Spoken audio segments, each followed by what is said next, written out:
আমাদের ছোটবেলায় পহেলা বৈশাখের পান্তা ইলিশ শুনি নাই, মুরব্বীরা শুনছেন কি আমি জানি না। এই কয় বছর হলো পান্তা ইলিশ আবিষ্কার করছে। পয়লা বৈশাখে সকালবেলা বা ভোরবেলা এক প্লেট পান্তা ভাত আর এক পিস পচা ইলিশ এ খাতি পারলি আগামী 1 বছর একটা উমরার সওয়াব পাওয়া যায়। জুতোর বাড়িতে সল খুলিয়ে ফেলা দেবে ফেরেশতারা, পান্তা খাওয়াই ছাড়িয়ে দেবে। কথা বল, গরুটিও পান্তা ভাত খাতে চাই না। আমার বাড়ি গরু আছে, গরুরও পান্তা ভাত দেওয়া হয় মাঝে মাঝে। যদি ভাত একটু পচা হয়ে যায় এক চুমুক খাইয়ে গ্যাল গ্যাল করে ডেক ছাড়ে কাকি অ্যান্টাসিড আছে নাকি। গরুতেও পান্তা ভাত খায় না, ফকিরিও পান্তা ভাত খায় না। কথা বল, আগে ফকিররা পান্তা পানি চেয়ে খাইতে, এখন ফকিরিও পান্তা খায় না। আমার বাড়ির ধারে এক ফকির আছে, খালি পান্তা না নর্মাল চাউলও খায় না। এ বুড়ো এক ফকির গ্রাম ভরে কালেকশন করিয়ে দেয় যে দোকানে চাউল বিক্রি করে ফেলে। আমি একদিন ধরছি, চাচা বিক্রি করো তো, খাওয়ার যদি তা বেঁচে ফেলো কে? বাবা এই 12 ভেজালি চাল খাওয়া যায় না। তুমি কি খাও? আমি পাইজাম মিনিকাটি এগুলো ছাড়া কাটি ফেলি না। আর পয়লা বৈশাখে দেশের শীর্ষস্থানীয় মানুষ সহ বটমূলে যাবে, এ পার্কে যাবে, ও পার্কে যাবে। পয়লা বৈশাখে পান্তা ইলিশ এটা আবিষ্কার করছে আল্লাহ না শয়তান? একটু বলেন আল্লাহ না শয়তান? আজকে ফেব্রুয়ারির কয় তারিখ গেল? 1, কালকে 2। যুবকরা কদি 14 তারিখ কবে? চালাক হয়ে গেছে, স্বীকার করবে না, জানি সবাই হিসেব করে রাখছে। তোমার মোটর সাইকেলের পিছনে কোন পাওয়ার ব্যাংক বসাবা? পাওয়ার ঐতিহ্যবাহী জামিয়া ইমদাদিয়া মাদানিয়া হাফেজিয়া এতিমখানা কেশবপুর যশোরের উদ্যোগে আয়োজিত 30তম আজিমুশান ওয়াজ মাহফিল। আজকের মাহফিলের সম্মানিত সভাপতি দাওয়াতি উলামায়ে কেরাম, মাদ্রাসার সুযোগ্য সুদক্ষ মোহতামিম সাহেব হুজুর, আসাতিজায়ে কেরাম, আজিজ আমতুল্লাহ, প্রাণপ্রিয় দেশবাসী,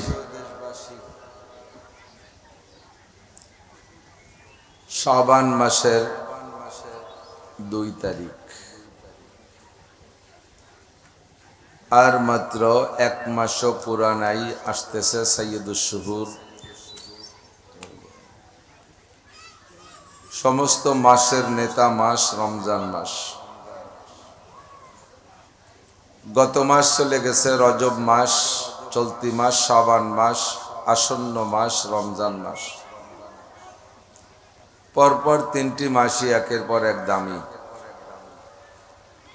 এরপরে আর 3টে মাস আশহুরুল হজ সালাসা, হজের মাস 3টি, শাওয়াল, জিলকদ, জিলহজ 3 মাসকে বলা হয় হজের মাস। হজ উপলক্ষে সে 3 মাসও দামি। এ 6 মাসের পরে আসতেছে আবার আরবি নববর্ষের প্রথম মাস মুহররম মাস, যে মাসটা অনেক দিক দিয়ে অত্যন্ত গুরুত্বপূর্ণ। পরপর দামি 7টি মাসের দ্বিতীয় মাস শাবান মাসের 2 তারিখ রাত্রে একটা হেফজখানা মাদ্রাসার পক্ষ থেকে আয়োজিত নুরানি কুরআনি মাহফিলের ময়দানে আল্লাহ পাক রব্বুল আলামিন আমাদেরকে এই অঞ্চলের লাখ লাখ মানুষের মধ্য থেকে বাছাই ছাঁটাই করে সাময়িক জান্নাতের বাগানে বসার যোগ্য মনে করে ডেকে নিয়ে আসছেন। জান্নাতের বাগানে আসতে পেরে, বসতে পেরে, শরীক হতে পেরে আমরা সকলে শুকর আদায় করি আলহামদুলিল্লাহ। বয়ান শোনার জন্য কিছু আদব আছে, আর আদব বড় দামি জিনিস। স্বয়ং নবী আলাইহিস সালাতু ওয়াস সালাম বলেন, আদাবানি রব্বি। আদব বেশি জরুরি হওয়ার কারণে এ আদব স্বয়ং আল্লাহ পাক আমাকে শিক্ষা দিয়েছেন। হুজুর বলেন, মাউলিদা লাহু ওয়ালাদুন ফালিহসিন ইসমা ওয়া আদাবা। কেউকে যদি আল্লাহ তাআলা সন্তান দেয় তো আব্বার উপরে দায়িত্ব হলো সন্তানকে সুন্দর নাম রাখবে আর তাকে আদব শিক্ষা দেবে। আদব বড় দামি হওয়ার কারণে নবী পাক সাল্লাল্লাহু আলাইহি ওয়াসাল্লাম আদব সংক্রান্ত এমন অনেক হাদিস বলেছেন। কুরআনে কারীমের মজলিসের আদব কেমন হবে স্বয়ং আল্লাহ পাক নিজেই শিক্ষা দিয়েছেন।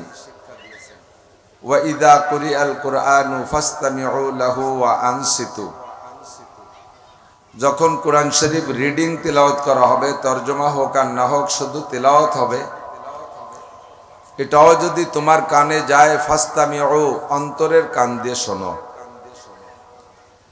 অন্তরের কান দিয়ে শুনতে হলে আপনার অবস্থাটা কেমন হতে হবে? আল্লাহ পাক বলেন ওয়া আনসিতু, কথা অন্তরের কান দিয়ে শুনতে হলে তুমি ওই অমত অবস্থায় মুখের সব কাজ বন্ধ রাখবা। ইনসাত মানে মুখ বন্ধ রাখা, চুপ থাকা। কিসের থেকে মুখ বন্ধ রাখতে হবে? 1 নম্বরে আলোচনা চলাকালে কথা বলা যাবে না। 2 নম্বরে আলোচনা চলাকালে মুখের আর যে কাজ, বাদাম খাওয়া, চানাচুর খাওয়া, পটেটো, খই, ভুট্টোর খই, মোবাইল করা, এই সব কাজ থেকে মুখরে বিরত রাখতে হবে। হুকুম কার?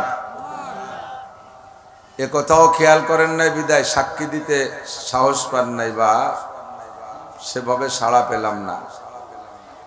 অন্তরের কান দিয়ে শোনা আর মুখের কাজ বন্ধ রাখার অর্ডার কার? আর আল্লাহর অর্ডার কমপক্ষে ওয়াজিব। আল্লাহর হুকুম কিছু ফরজ, কিছু ওয়াজিব।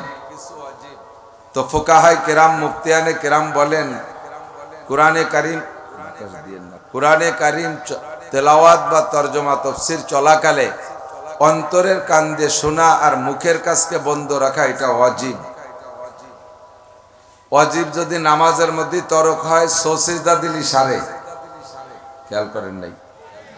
নামাজের মধ্যে ওয়াজিব তরক হলে সমাধানের পদ্ধতি কি? সিজদা। হজের মধ্যে যদি ওয়াজিব তরক হয়, তার সমাধানের পদ্ধতি একটা কুরবানি করে দেওয়া। আর ওয়াজের মাহফিলে যদি ওয়াজিব তরক হয়, এর সিজদা কি? এর কোনো সমাধানের ব্যবস্থা নাই। এর সমাধানের ব্যবস্থা তওবা করা ছাড়া উপায় নেই। তো ওয়াজ শুনতে আসলাম, নেকি কামাই করতে আসলাম, এখানে যে এসে যদি আবার উল্টো পাল্টো করে গুনাহ কামাই করি, 3 টাকা কামাই করে যদি 14 সিকি খরচ করি, 14 সিকি বোঝেন? 14 সিকি মানে কত? 3.5 টাকা। 3 টাকা কামাই করে 14 সিকি খরচ হয়ে গেলে 8 আনা আপনার লস থাকবে। পুরো মাঠটা কিছুক্ষণের জন্য নেকির কারখানা। আপনাদের জন্য এখানে তবারক রান্না হয়েছে কিনা আমি জানি না, তো আশা করি হয় নাই। তো অবশেষে আপনারা মেহমানদারিও পাবেন না, তবারকও পাবেন না, পয়সা কড়ি তো পাবেনই না, বরঞ্চ ইনশাআল্লাহ আমরা পকেট ঝাড়িয়ে নিয়ে নেব। আপনারা এর বিনিময় নেবেন 1 বস্তা নেকি। রাজি আছেন তো? সত্যি রাজি আছেন? নেকি কামাই করার ব্যাপারে নবী পাক বলেন আল কাইয়িসু মান দানা নাফসাহু ওয়া আমিলা লিমা বাদাল মাউত। চালাক, চালাক বোঝেন তো? চালাক, জ্ঞানী, হুঁশিয়ার, বুদ্ধিমান। চালাক, জ্ঞানী, হুঁশিয়ার, বুদ্ধিমান। মান ওই ব্যক্তি, দানা নাফসাহু, যে নিজেকে নিজে ইচ্ছাকৃতভাবে দিনদার বানাইল, ওয়া আমিলা লিমা বাদাল মাউত, আর পরকালের জন্য যেভাবে কৌশল করে হয় নেকি কামাই করলো, ওই লোকটা অরিজিনাল চালাক। কথা বোঝা গেছে নাকি? তো আপনি চালাক হবেন না বোকা হবেন? এবার বোকা কাকে বলে? নবী পাক বলেন ওয়াল্লা আজিজু মান আতবা নাফসাহু হাওয়াহা ওয়া তামান্না আলাল্লাহ। আর কপাল পোড়া, হতভাগ্য, বোকা, আনাড়ি, আহাম্মক ওই ব্যক্তি, মান আতবা নাফসাহু হাওয়াহা, মনে যা চাই তাই করে, মনে যা খুশি তাই করে, ওয়া তামান্না আলাল্লাহ, আর সামান্য সামান্য একটু ইবাদত করে আল্লাহর উপরে বিশাল ভরসা করে বসে থাকে। আল্লাহ বেহেশতে না দিয়ে পারবে না। নামাজ না পড়লেও আল্লাহ বেহেশতে না দিয়ে পারবে না। রোজা না রাখলেও আল্লাহর পর বিশ্বাস আছে আল্লাহ বেহেশতে না দিয়ে পারবে না। ফরজ ওয়াজিব তরক করলেও আল্লাহ অত খারাপ না, আল্লাহ বেহেশতে না দিয়ে পারবে না। কারণ আমি সেদিনকে 3 কেজি জিলাপি দিয়ে মিলাদ দিছি। 3 কেজি 5 কেজি জিলাপি দিয়ে মিলাদ দিয়ে বেহেশতের আশা করে, আর দুনিয়ার যত আকাম আছে মন চাহি সব করে, ওই লোকটা সবচেয়ে বড় বোকা, নবী পাক বলেন। আর চালাককে যে যে কোনো কায়দায় কৌশল করে যত চালাকি করে পারা যায় নেকি কামাই করার পথ অবলম্বন করে, ওই লোকটা অরিজিনাল চালাক। কতক্ষণ না কেন আমাদের সমাজে চালাককে যে যত বড় ফাঁকিবাজ সে তত বড় চালাক, যে যত বড় সিটার বাটপার ধোঁকাবাজ সে তত বড় চালাক। মূলত এইটা চালাক না, ওটা বোকা। আর যে নেকি কামাই করে কৌশল করে ওইটা হলো চালাক। তো আপনারা কি বোকা হতে চান না চালাক হতে চান? নবীর ভাষা এই পাশালারা বোকা হতে চায়, কথা কই না, আমি তো উপরতে শুনতেছি। সবাই বলেন বোকা হতে চান না নবীর ভাষায় চালাক হতে চান? চালাক। নেকি কামাই করবেন? হুজুর বলেন সহজে নেকি কামাই করার একটা বুদ্ধি দেই। যার সামনে যে ফাঁকা জায়গা আছে ওইটুক যদি আগায় বসে পুরোই দেন, তাহলে আপনাকে এই মুহূর্তে 10 বছর ইতিকাফের নেকি দেওয়া হবে। দেখা যাবে এবার চালাক কি ডার বোকা কিনা। হ্যাঁ, কয় হুজুর অত নেকির দরকার নেই, যা কামাই হচ্ছে তাই খাইয়ে সারার লোক নাই, আর এখন আগই বসে নেকি কামাই আর চালাক আর বোকা অল্পের মধ্যে ভাগ হয়ে যাবে। যারা দূরে বসে থাকবে তারা বোকাদের কাতারে থাকবে। চতুর্দিকে দরজা খোলা, হারকে কাহি গো বেরোবা, হারকে কাহি গো বেয়া, দারোগি রো হাজবো দরবাদরি দরগাহেনি। চতুর্দিক দিয়ে গেট, যার খুশি যে কোনো সময় চলে যেতে পারবেন। এখানে ঢুকতে টিকিট কাটা লাগে নাই, বেরোয় যাওয়ার সময় টিকিট জমা দিয়ে যাওয়া লাগবে না। পুলিশ নাই, দারোগা নাই, চকিদার নাই, দফাদার নাই, দারোয়ান নাই, পাহারাদার নাই, কোনো বাধ্যবাধকতা নাই। হারকে কাহি গো বেরোয়া, হারকে কাহি গো বেয়া, যার খুশি আসেন, যার খুশি চলে যান। মানি তাদা ফাইন্নামা ইয়াহতাদিলি নাফসি ফামান শাআ ফালইউমিন ওয়া মান শাআ ফালইয়াকফুর। যার মনে চায় ঈমান আনেন, যার মনে চায় না আনেন না, যার মনে চায় আমল করেন, যার মনে চায় না করেন না।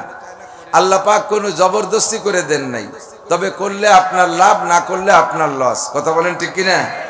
যত সুন্দর করে বসবেন তত বক্তার উপরে, শ্রোতার উপরে আল্লাহর রহমত নাজিল হবে।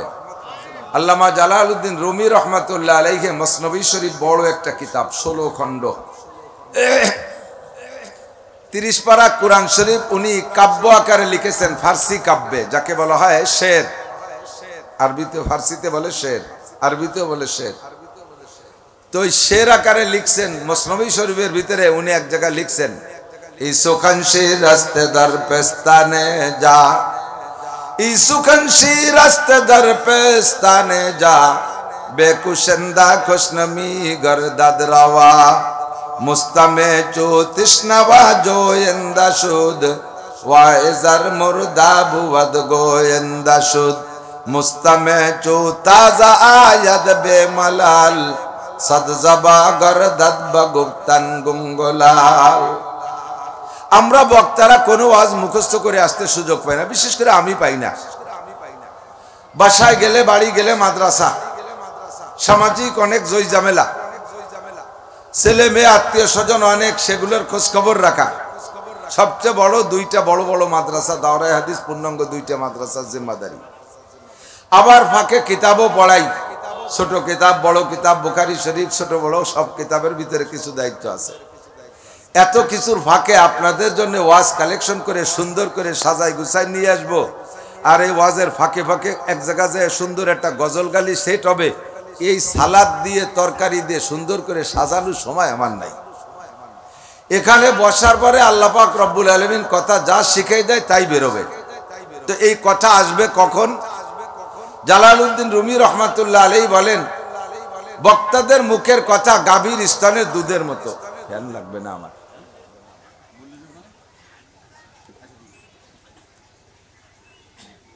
বক্তাদের মুখের কথা উলামায়ে কেরাম, তুলাবায়ে আযম মনে রাখবেন, কারণ কিতাবাদি পড়াপড়ির দিন শেষ। আল্লাহর ফজলে বড় বড় নিয়ামত হাতে ঢুকে গেছে, এত বড় বড় মোবাইল।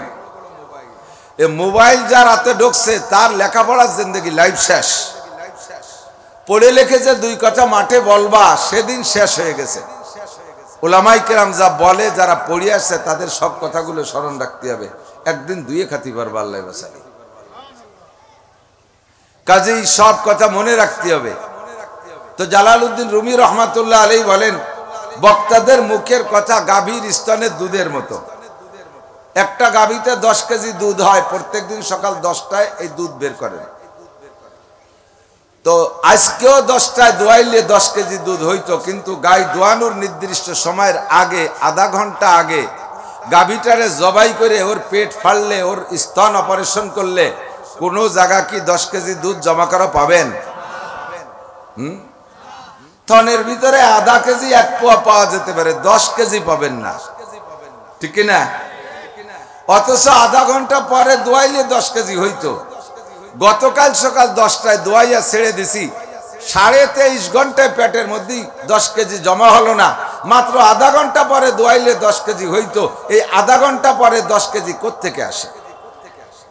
কিভাবে আসে? যে আল্লাহ আধা ঘন্টায় 10 কেজি বানাবে, ওই আল্লাহ 23.5 ঘন্টায় তোর পেটটায় 1.5, 2, 5 মণ দুধ দিয়ে ভরি ফেলানো উচিত ছিল। তা তো নাই কোনো জায়গা। এই আধা ঘন্টায় দুধ তৈরি হয়, বানায় কে? আল্লাহ পাক রব্বুল আলামিন বানায়। কেন বানায়, কখন বানায়? যখন গাভীর বানে বাছুরে জিহ্বা দিয়ে চাটা শুরু করে তখন দুধ হয়, একেবারে জাস্ট ওই সময় হয়। তাও কোত্থেকে দুধ আসে? আল্লাহ পাক বলেন, মিন বাইনি ফারাসিন ওয়া দামিন লাবানান খালিসা তানাগিরিয়াদ কুদাকে হালওয়া বুরুশ বাহরে বক্সা ইয়াসনমি আয়াদ বাজোশ তানাগিন্নাত তেপলে কায়ে জোশ আদলাবান গরনানা লা দাব্রু কায়ে খান্দাত চামান। আল্লাহু আকবার। বাচ্চা যখন, দুধের বাচ্চা যখন কান্না শুরু করে, মায়ের বুকের ভিতরে থেকে শিরশির করে স্তনের মধ্যে দুধ আসে। যতক্ষণ পর্যন্ত বাচ্চায় না কাঁদে, মায়ের স্তনে দুধ তৈরি হয় না।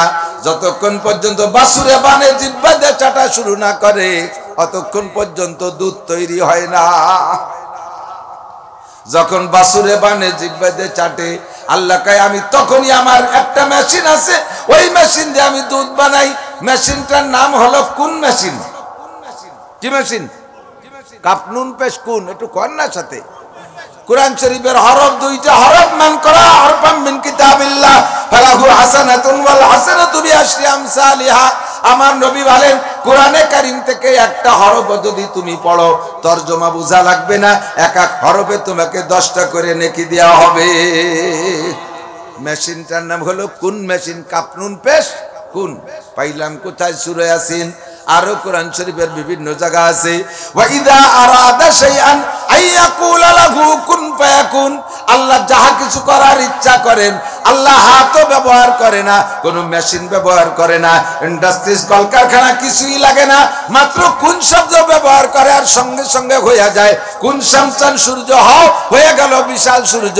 কুন কামারান, চাঁদ হও, হয়ে গেল বিশাল চাঁদ। কুন সাবাআন, হয়ে যাও আসমান, হয়ে গেল 7টা আসমান। কুন আরদিন, হয়ে যাও 7টা জমিন, সঙ্গে সঙ্গে 7টা জমিন হয়ে গেল। কুন মালাইকা, ফেরেশতা হও, ফেরেশতা হয়ে গেল। কুন জিন্নাত, জিন হও, জিন হয়ে গেল। শুধুমাত্র 5টা জিনিস বানাইলেন আল্লাহ হাত দিয়া। 1 নম্বরে আল্লাহর আরশ বানাইছে আল্লাহর হাত দিয়া। 2 নম্বরে আল্লাহর কলম বানাইছে আল্লাহ হাত দিয়া। 3 নম্বরে জান্নাতে আদন, 8টা জান্নাতের একটা জান্নাতের নাম জান্নাতে আদন, এইটা বানাইছে আল্লাহ হাত দিয়া। 4 নম্বরে মুসা আলাইহিস সালাতু ওয়াস সালামের কিতাব তাওরাত লিখেছেন আল্লাহ হাত দিয়া। 5 নম্বরে সমস্ত মানুষের মাথা বানায় আল্লাহ হাত দিয়া। যখন বাছুরে বাণী জিহ্বা দিয়ে চাটা শুরু করে, তখনই আল্লাহ পাক কুন লাবানান শব্দ উচ্চারণ করে, আর সঙ্গে সঙ্গে পেটের ভিতরে 10 কেজি দুধ হয়। আর এই দুধ আসে কোন জায়গা থেকে? পেটের ভিতরে 2টা নাপাক জিনিসের থেকে। মিমবাইনি ফারাসি ওয়া দাম, দম মানে রক্ত, ফারাস মানে গোবর। গোবর আর রক্তের মাঝ দিয়ে আল্লাহ পাক নির্যাস বের করে বিশ্বের শ্রেষ্ঠ সাদা, দৃষ্টান্তমূলক সাদা 10 কেজি দুধ বানাইয়া দেয়। এবার জালালউদ্দিন রুমি বলেন, বক্তাদের মুখের কথা গাভীর বানের দুধের মতো। গাভীর বানে যখন দুধ তৈরি হয়, দুধ তৈরি হওয়ার আগে প্রসেস করা লাগে, বাছুর দিয়ে চাটানো লাগে। কথা কন, এরে কয় পানানো। কি কয়? পানানো কয় না? তো বাছুরি যখন পানায় চাটে তখন দুধ থনে ভরে। বাছুরি যদি বানে না চাইটা মার মুখ চাইটে দেয়, দুধ হবে? পাছা চাইটে দেয়, পেট সাইটে দেয়, দুধ হবে? চাটা লাগবে কোন জায়গা? বানে চাটা লাগবে, নইলে দুধ আসবে না। Same quality. বক্তাদের মাথার মধ্যে ওয়াজ লেখা নাই, জিহ্বায় ওয়াজ লেখা নাই, বুকের মধ্যে ওয়াজের মেমোরি কার্ড ঢোকানো নাই। এখানে যখন বসে শ্রোতারা বাসুরের মতো বক্তার জিহ্বের সাথে নিজের জিহ্বাকে বক্তার মুখটাকে মনে করতে হবে বায়ের বান, আর নিজেকে নিজের চক্ষু আর অন্তরকে বানাইতে হবে জিহ্বা। অন্তর জিহ্বা দিয়ে আর অন্তর চক্ষু দিয়ে যখন বক্তার দিকে চাতকের মতো তাকায় থাকে, আর সে আজিমের মালিক বক্তার মাথার মধ্যে দিয়া সিনার মধ্যে হইয়া জিহ্বার মাধ্যমে সুন্দর সুন্দর কথা তৈরি করে বের করে। এসো খানসি রাস্তে দর পেস্তানে যা বেকুশেন্দা খুশনমি গরদাদরাওয়া মুস্তামে চু তৃষ্ণাবা জোয়েন্দা সুদ। শ্রোতারা যখন পিপাসিত হইয়া আগ্রহের সাথে বসে থাকবে, মুস্তামে চু তৃষ্ণাবা জোয়েন্দা সুদ বক্তা যদি একেবারে কাহিল দুর্বল মরা মরাও হয়, তবু আল্লাহ তাআলা তার জবান দিয়ে নুরানি কথা বের করে দেন। এবার আপনারা যদি মাঝে বসে বসে বক্তার দিক না চাটা দিয়ে বাদামে চাটা দেন, চানাচুরি চাটা দেন, মোবাইলে চাটা দেন, তাহলে গায়ের ভাষা মুখ পেট চাটার মতো হবে, উপরেতে ব্রেক হয়ে যাবে। আমি যত ভালো বক্তা হই, আন্তর্জাতিক খ্যাতি সম্পন্ন, কত উপাধি দেয় বক্তা, আন্তর্জাতিক খ্যাতি সম্পন্ন, বিশ্ববিখ্যাত আল্লামাতুদ দাহার, কুমকুমাতুন নাহার, কেলা গাছের থোড়, হাওড়ার ব্রিজ, তাল গাছের গোড়া, বাঁশঝাড়ের মুড়ো, পোস্টারে উপাধি লিখতে লিখতে পেরেসের কলম শেষ, কালি শেষ। অত ভাও কথা লেখার দরকার নেই। যেদিন বক্তার নামে বেশি প্রশংসা ঝাড়া হয়, ওই দিন বক্তার ভিতরে একটা ওজব আসে, একটা অহংকার আসে, আর তার মাথায় কথা আসে না, উপরের থেকে সব ব্রেক হয়ে যায়। বিশ্ব ইজতেমা চলতেছে, দেখেন বিশ্ব ইজতেমা পৃথিবীতে হজের পরে সবচেয়ে বড় মজমা বিশ্ব ইজতেমা। একজন বক্তারও কি নাম কয়? এত বড় হুজুর, অত বড় হুজুর, বিশ্ববিখ্যাত, হ্যাঁ পাকিস্তানে এই সে কিচ্ছু কয় না।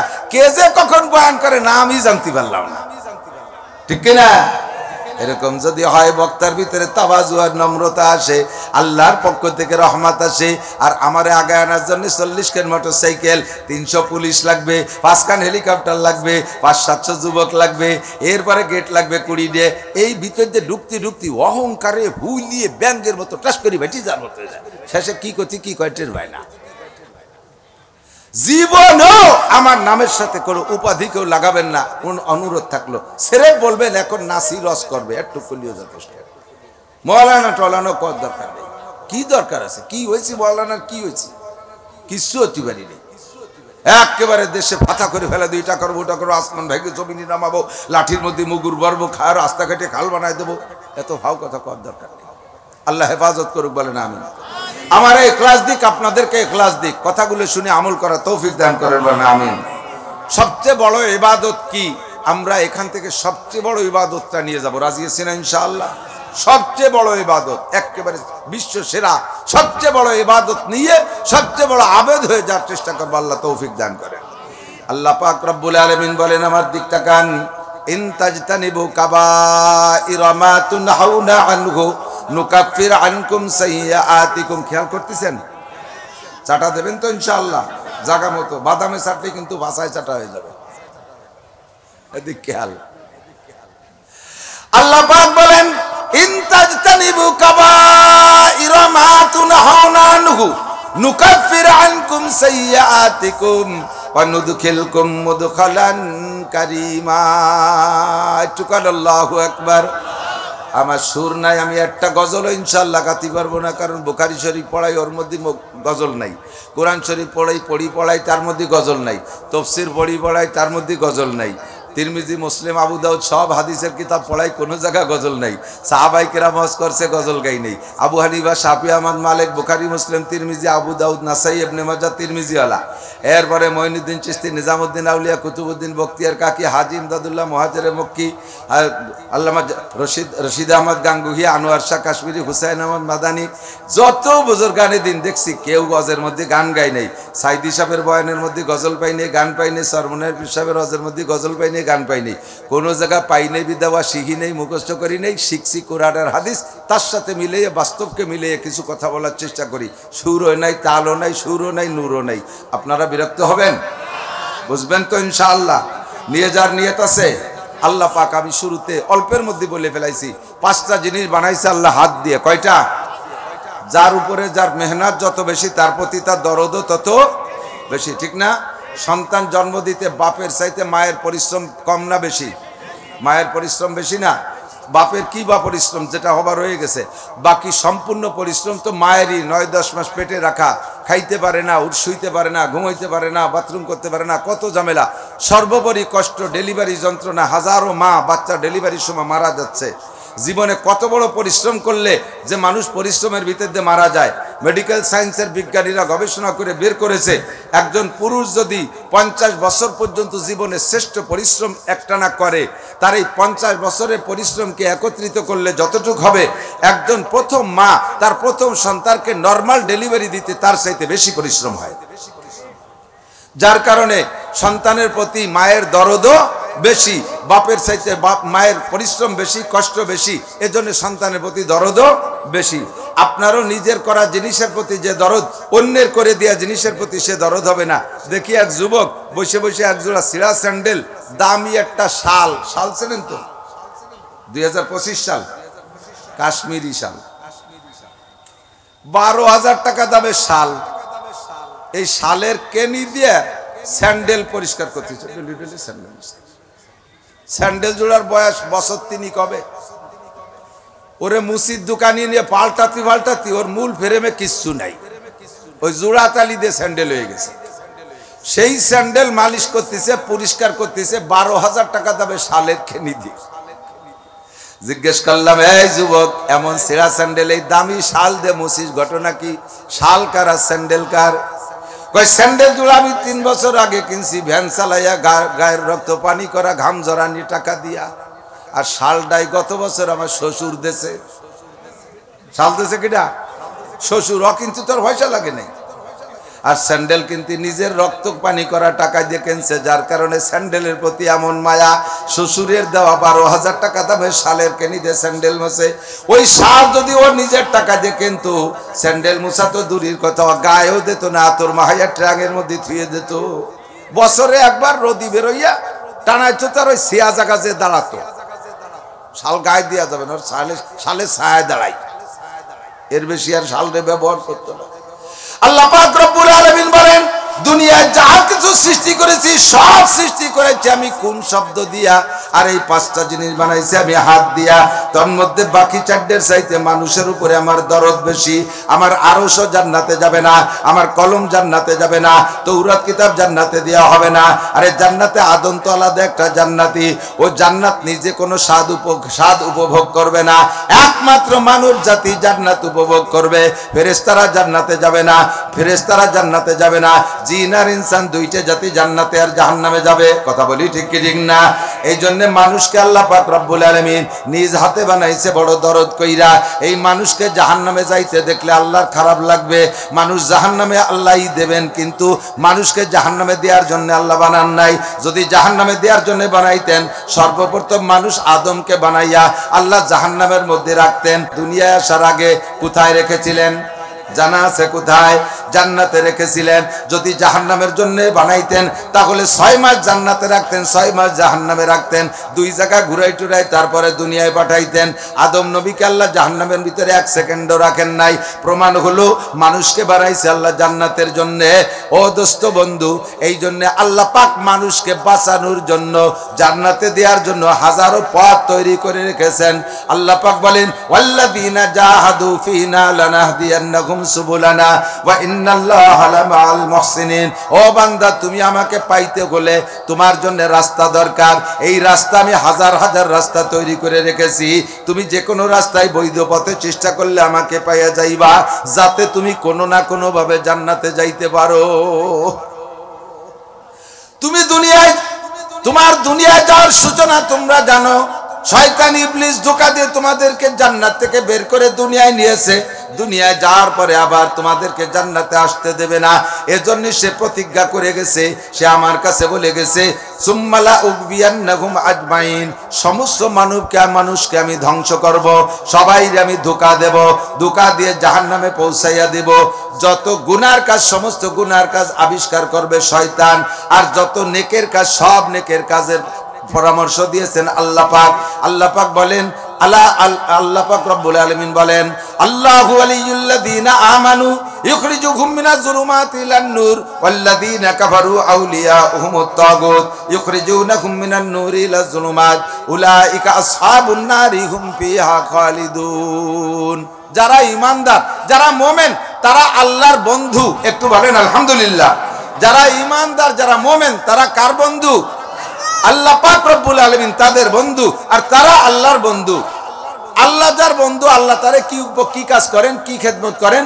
আল্লাহ পাক বলেন আমি যাদের বন্ধু, আমার বন্ধু যারা, আমার বন্ধুদেরকে আমি অন্ধকারের থেকে আলোর দিকে নেই। ওয়াল্লাযীনা কাফারু, আর যারা কাফের, বেঈমান, মুশরিক, ইহুদ, নাসারা, হিন্দু, বুদ্ধ, খ্রিস্টান, তাদের দোস্ত হলো আউলিয়াউহুমুত তাগুত, তাদের দোস্ত হলো শয়তান। আর শয়তানের কাজ কি?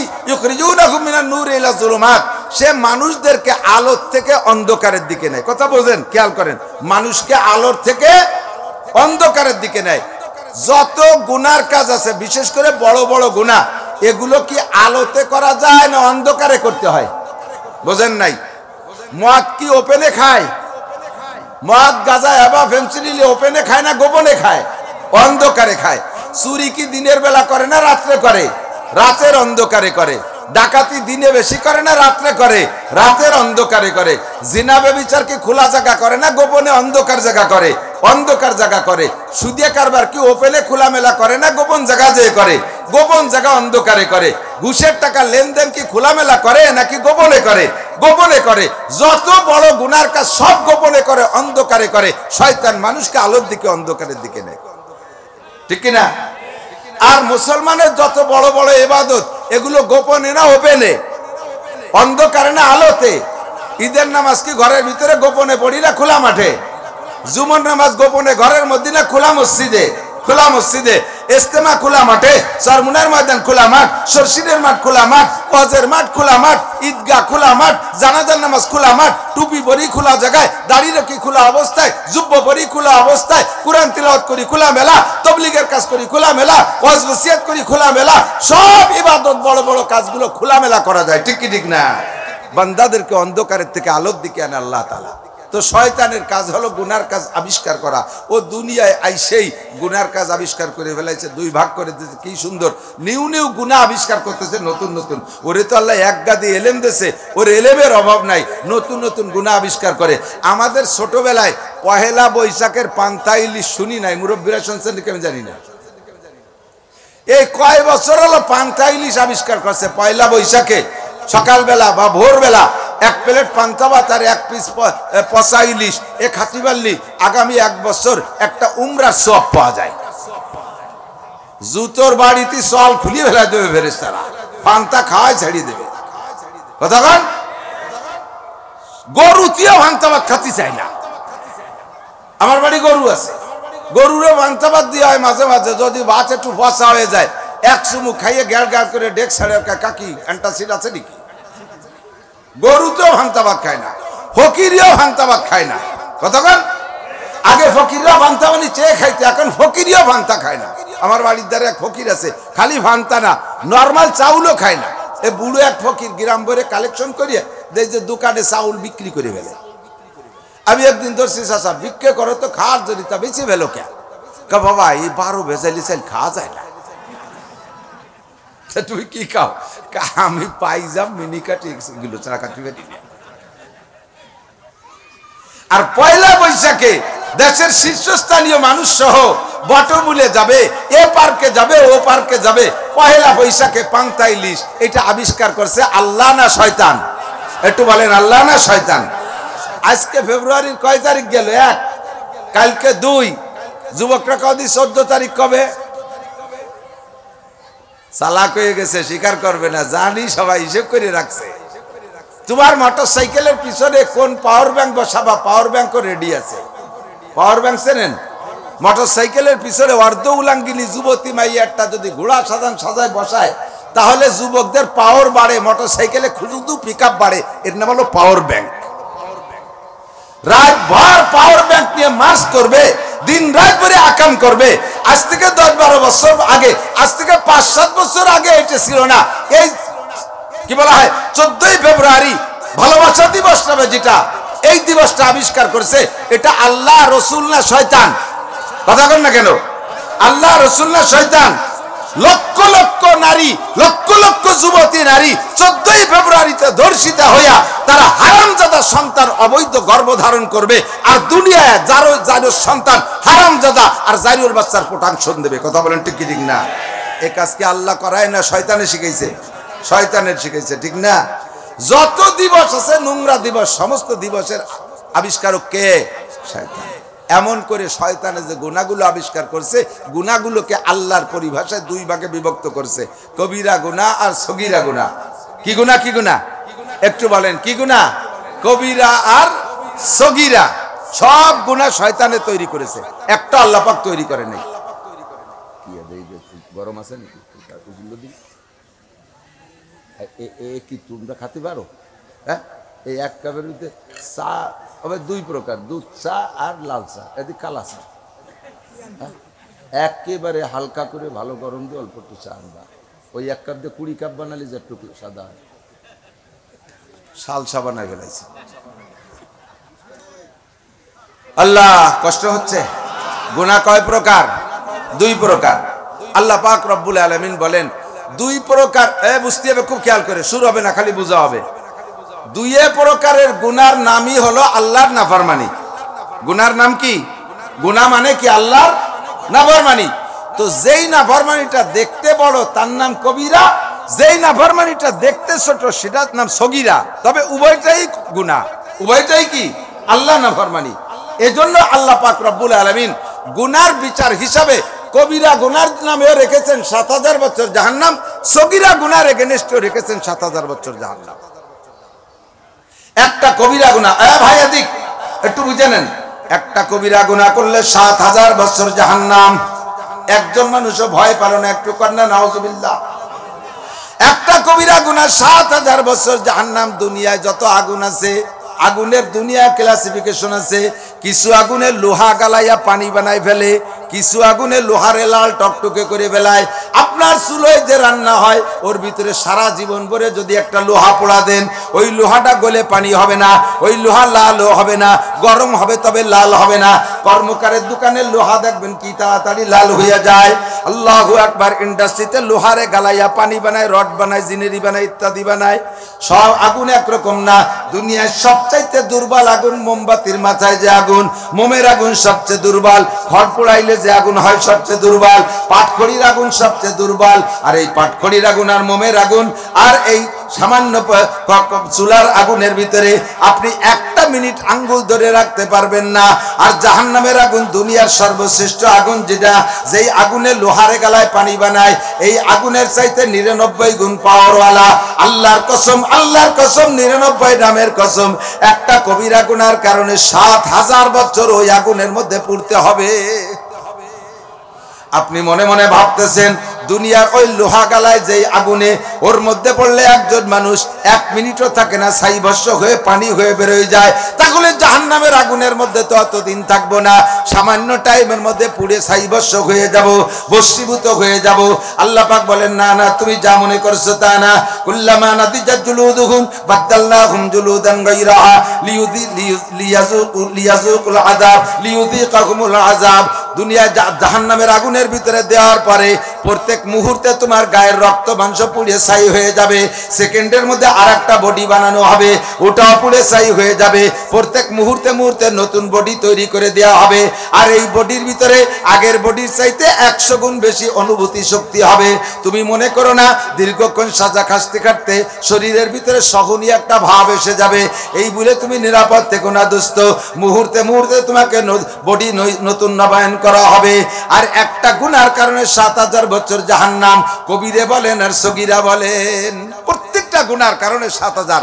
অভিযোগ করলাম, তাহলে কবিরাও যদি 7000, সগীরাও যদি 7000 হয়, তাহলে কবিরা সগীরা পার্থক্য করার দরকার কি?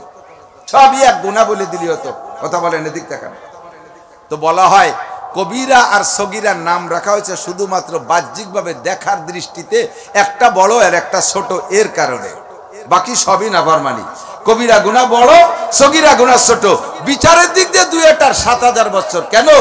দুনিয়া এদিক তাকান, 4 হাত লম্বা একটা 4 হাত লম্বা একটা কেউটো সাপ, 4 হাত লম্বা একটা কেউটো সাপ।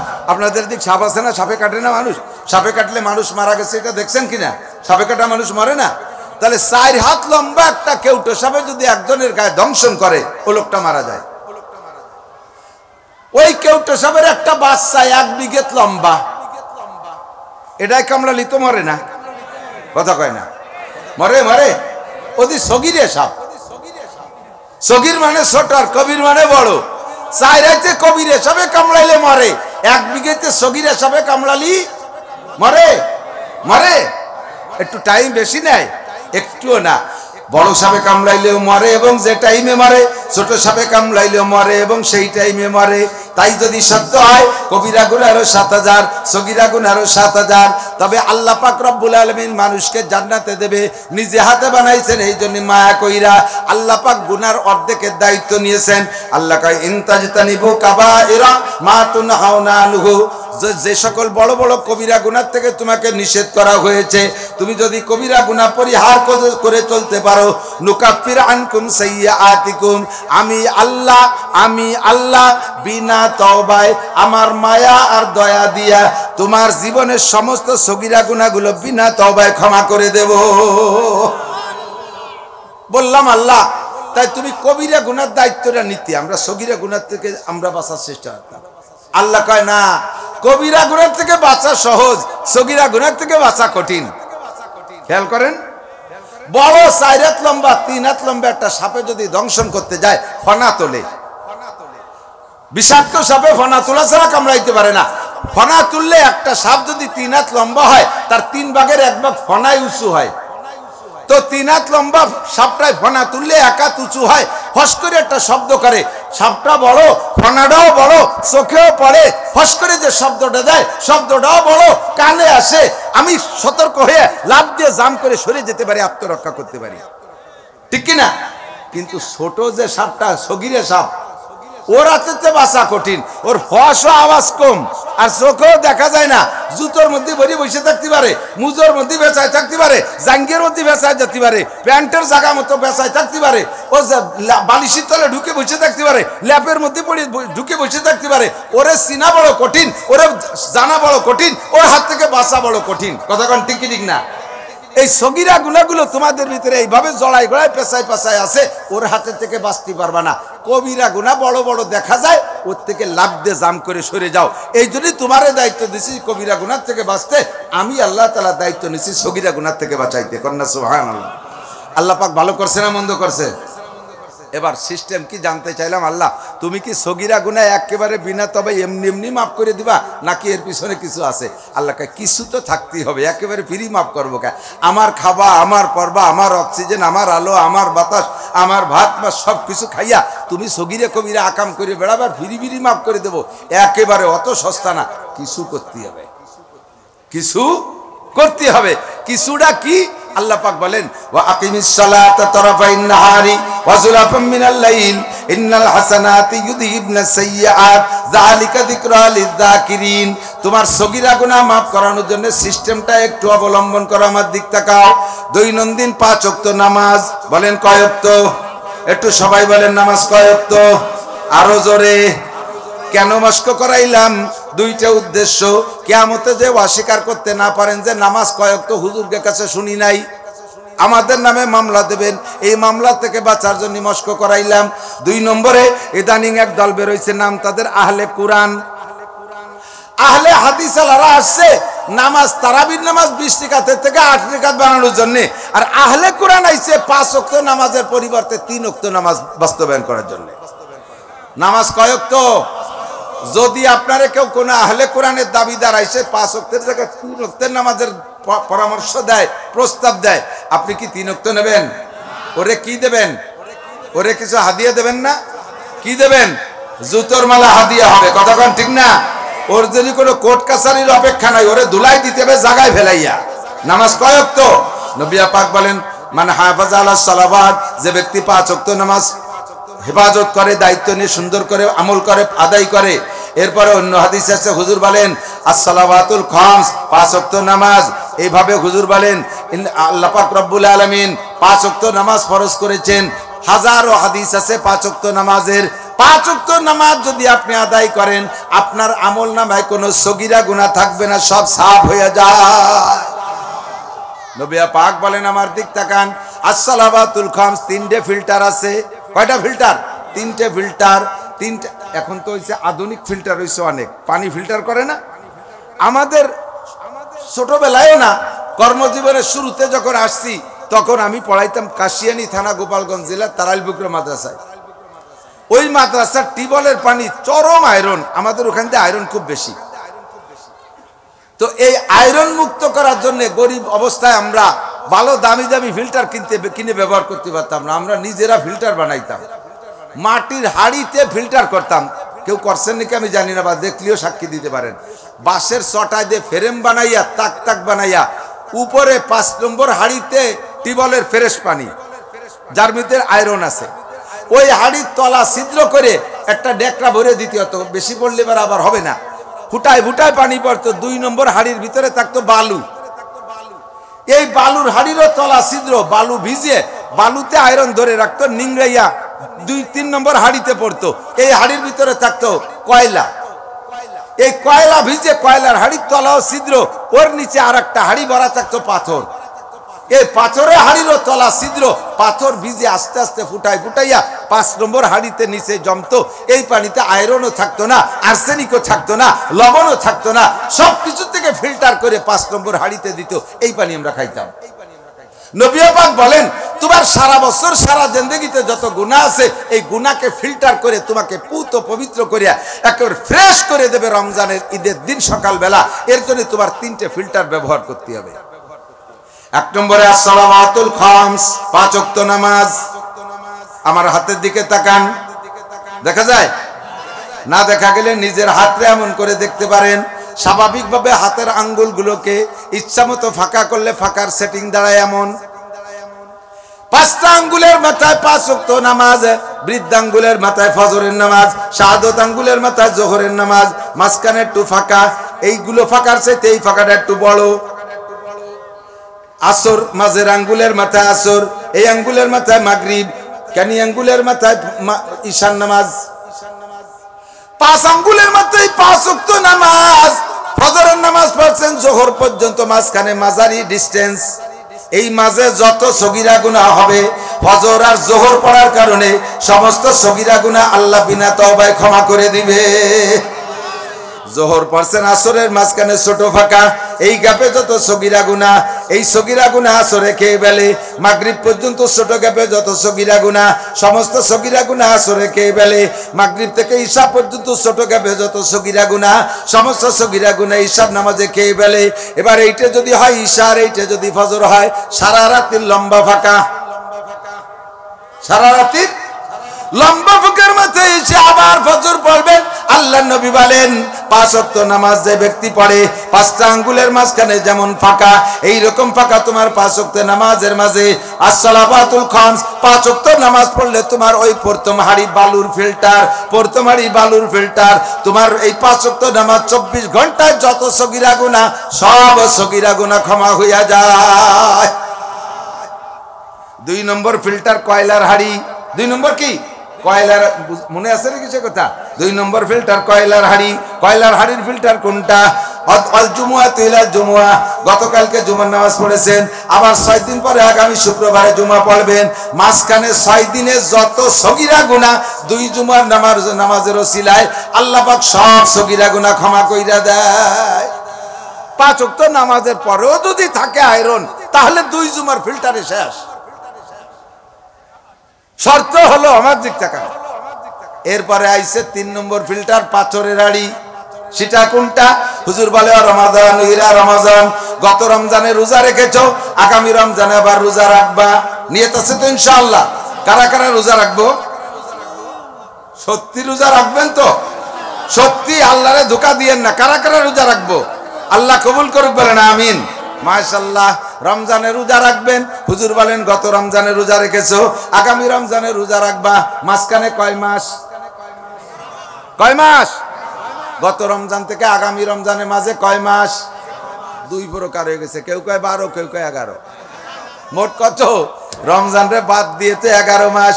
এই 11 মাসে যত সগীরা গুনাহ থাকবে 2 রমজানে আল্লাহর রহমতে সমস্ত সগীরা গুনাহ মাফ।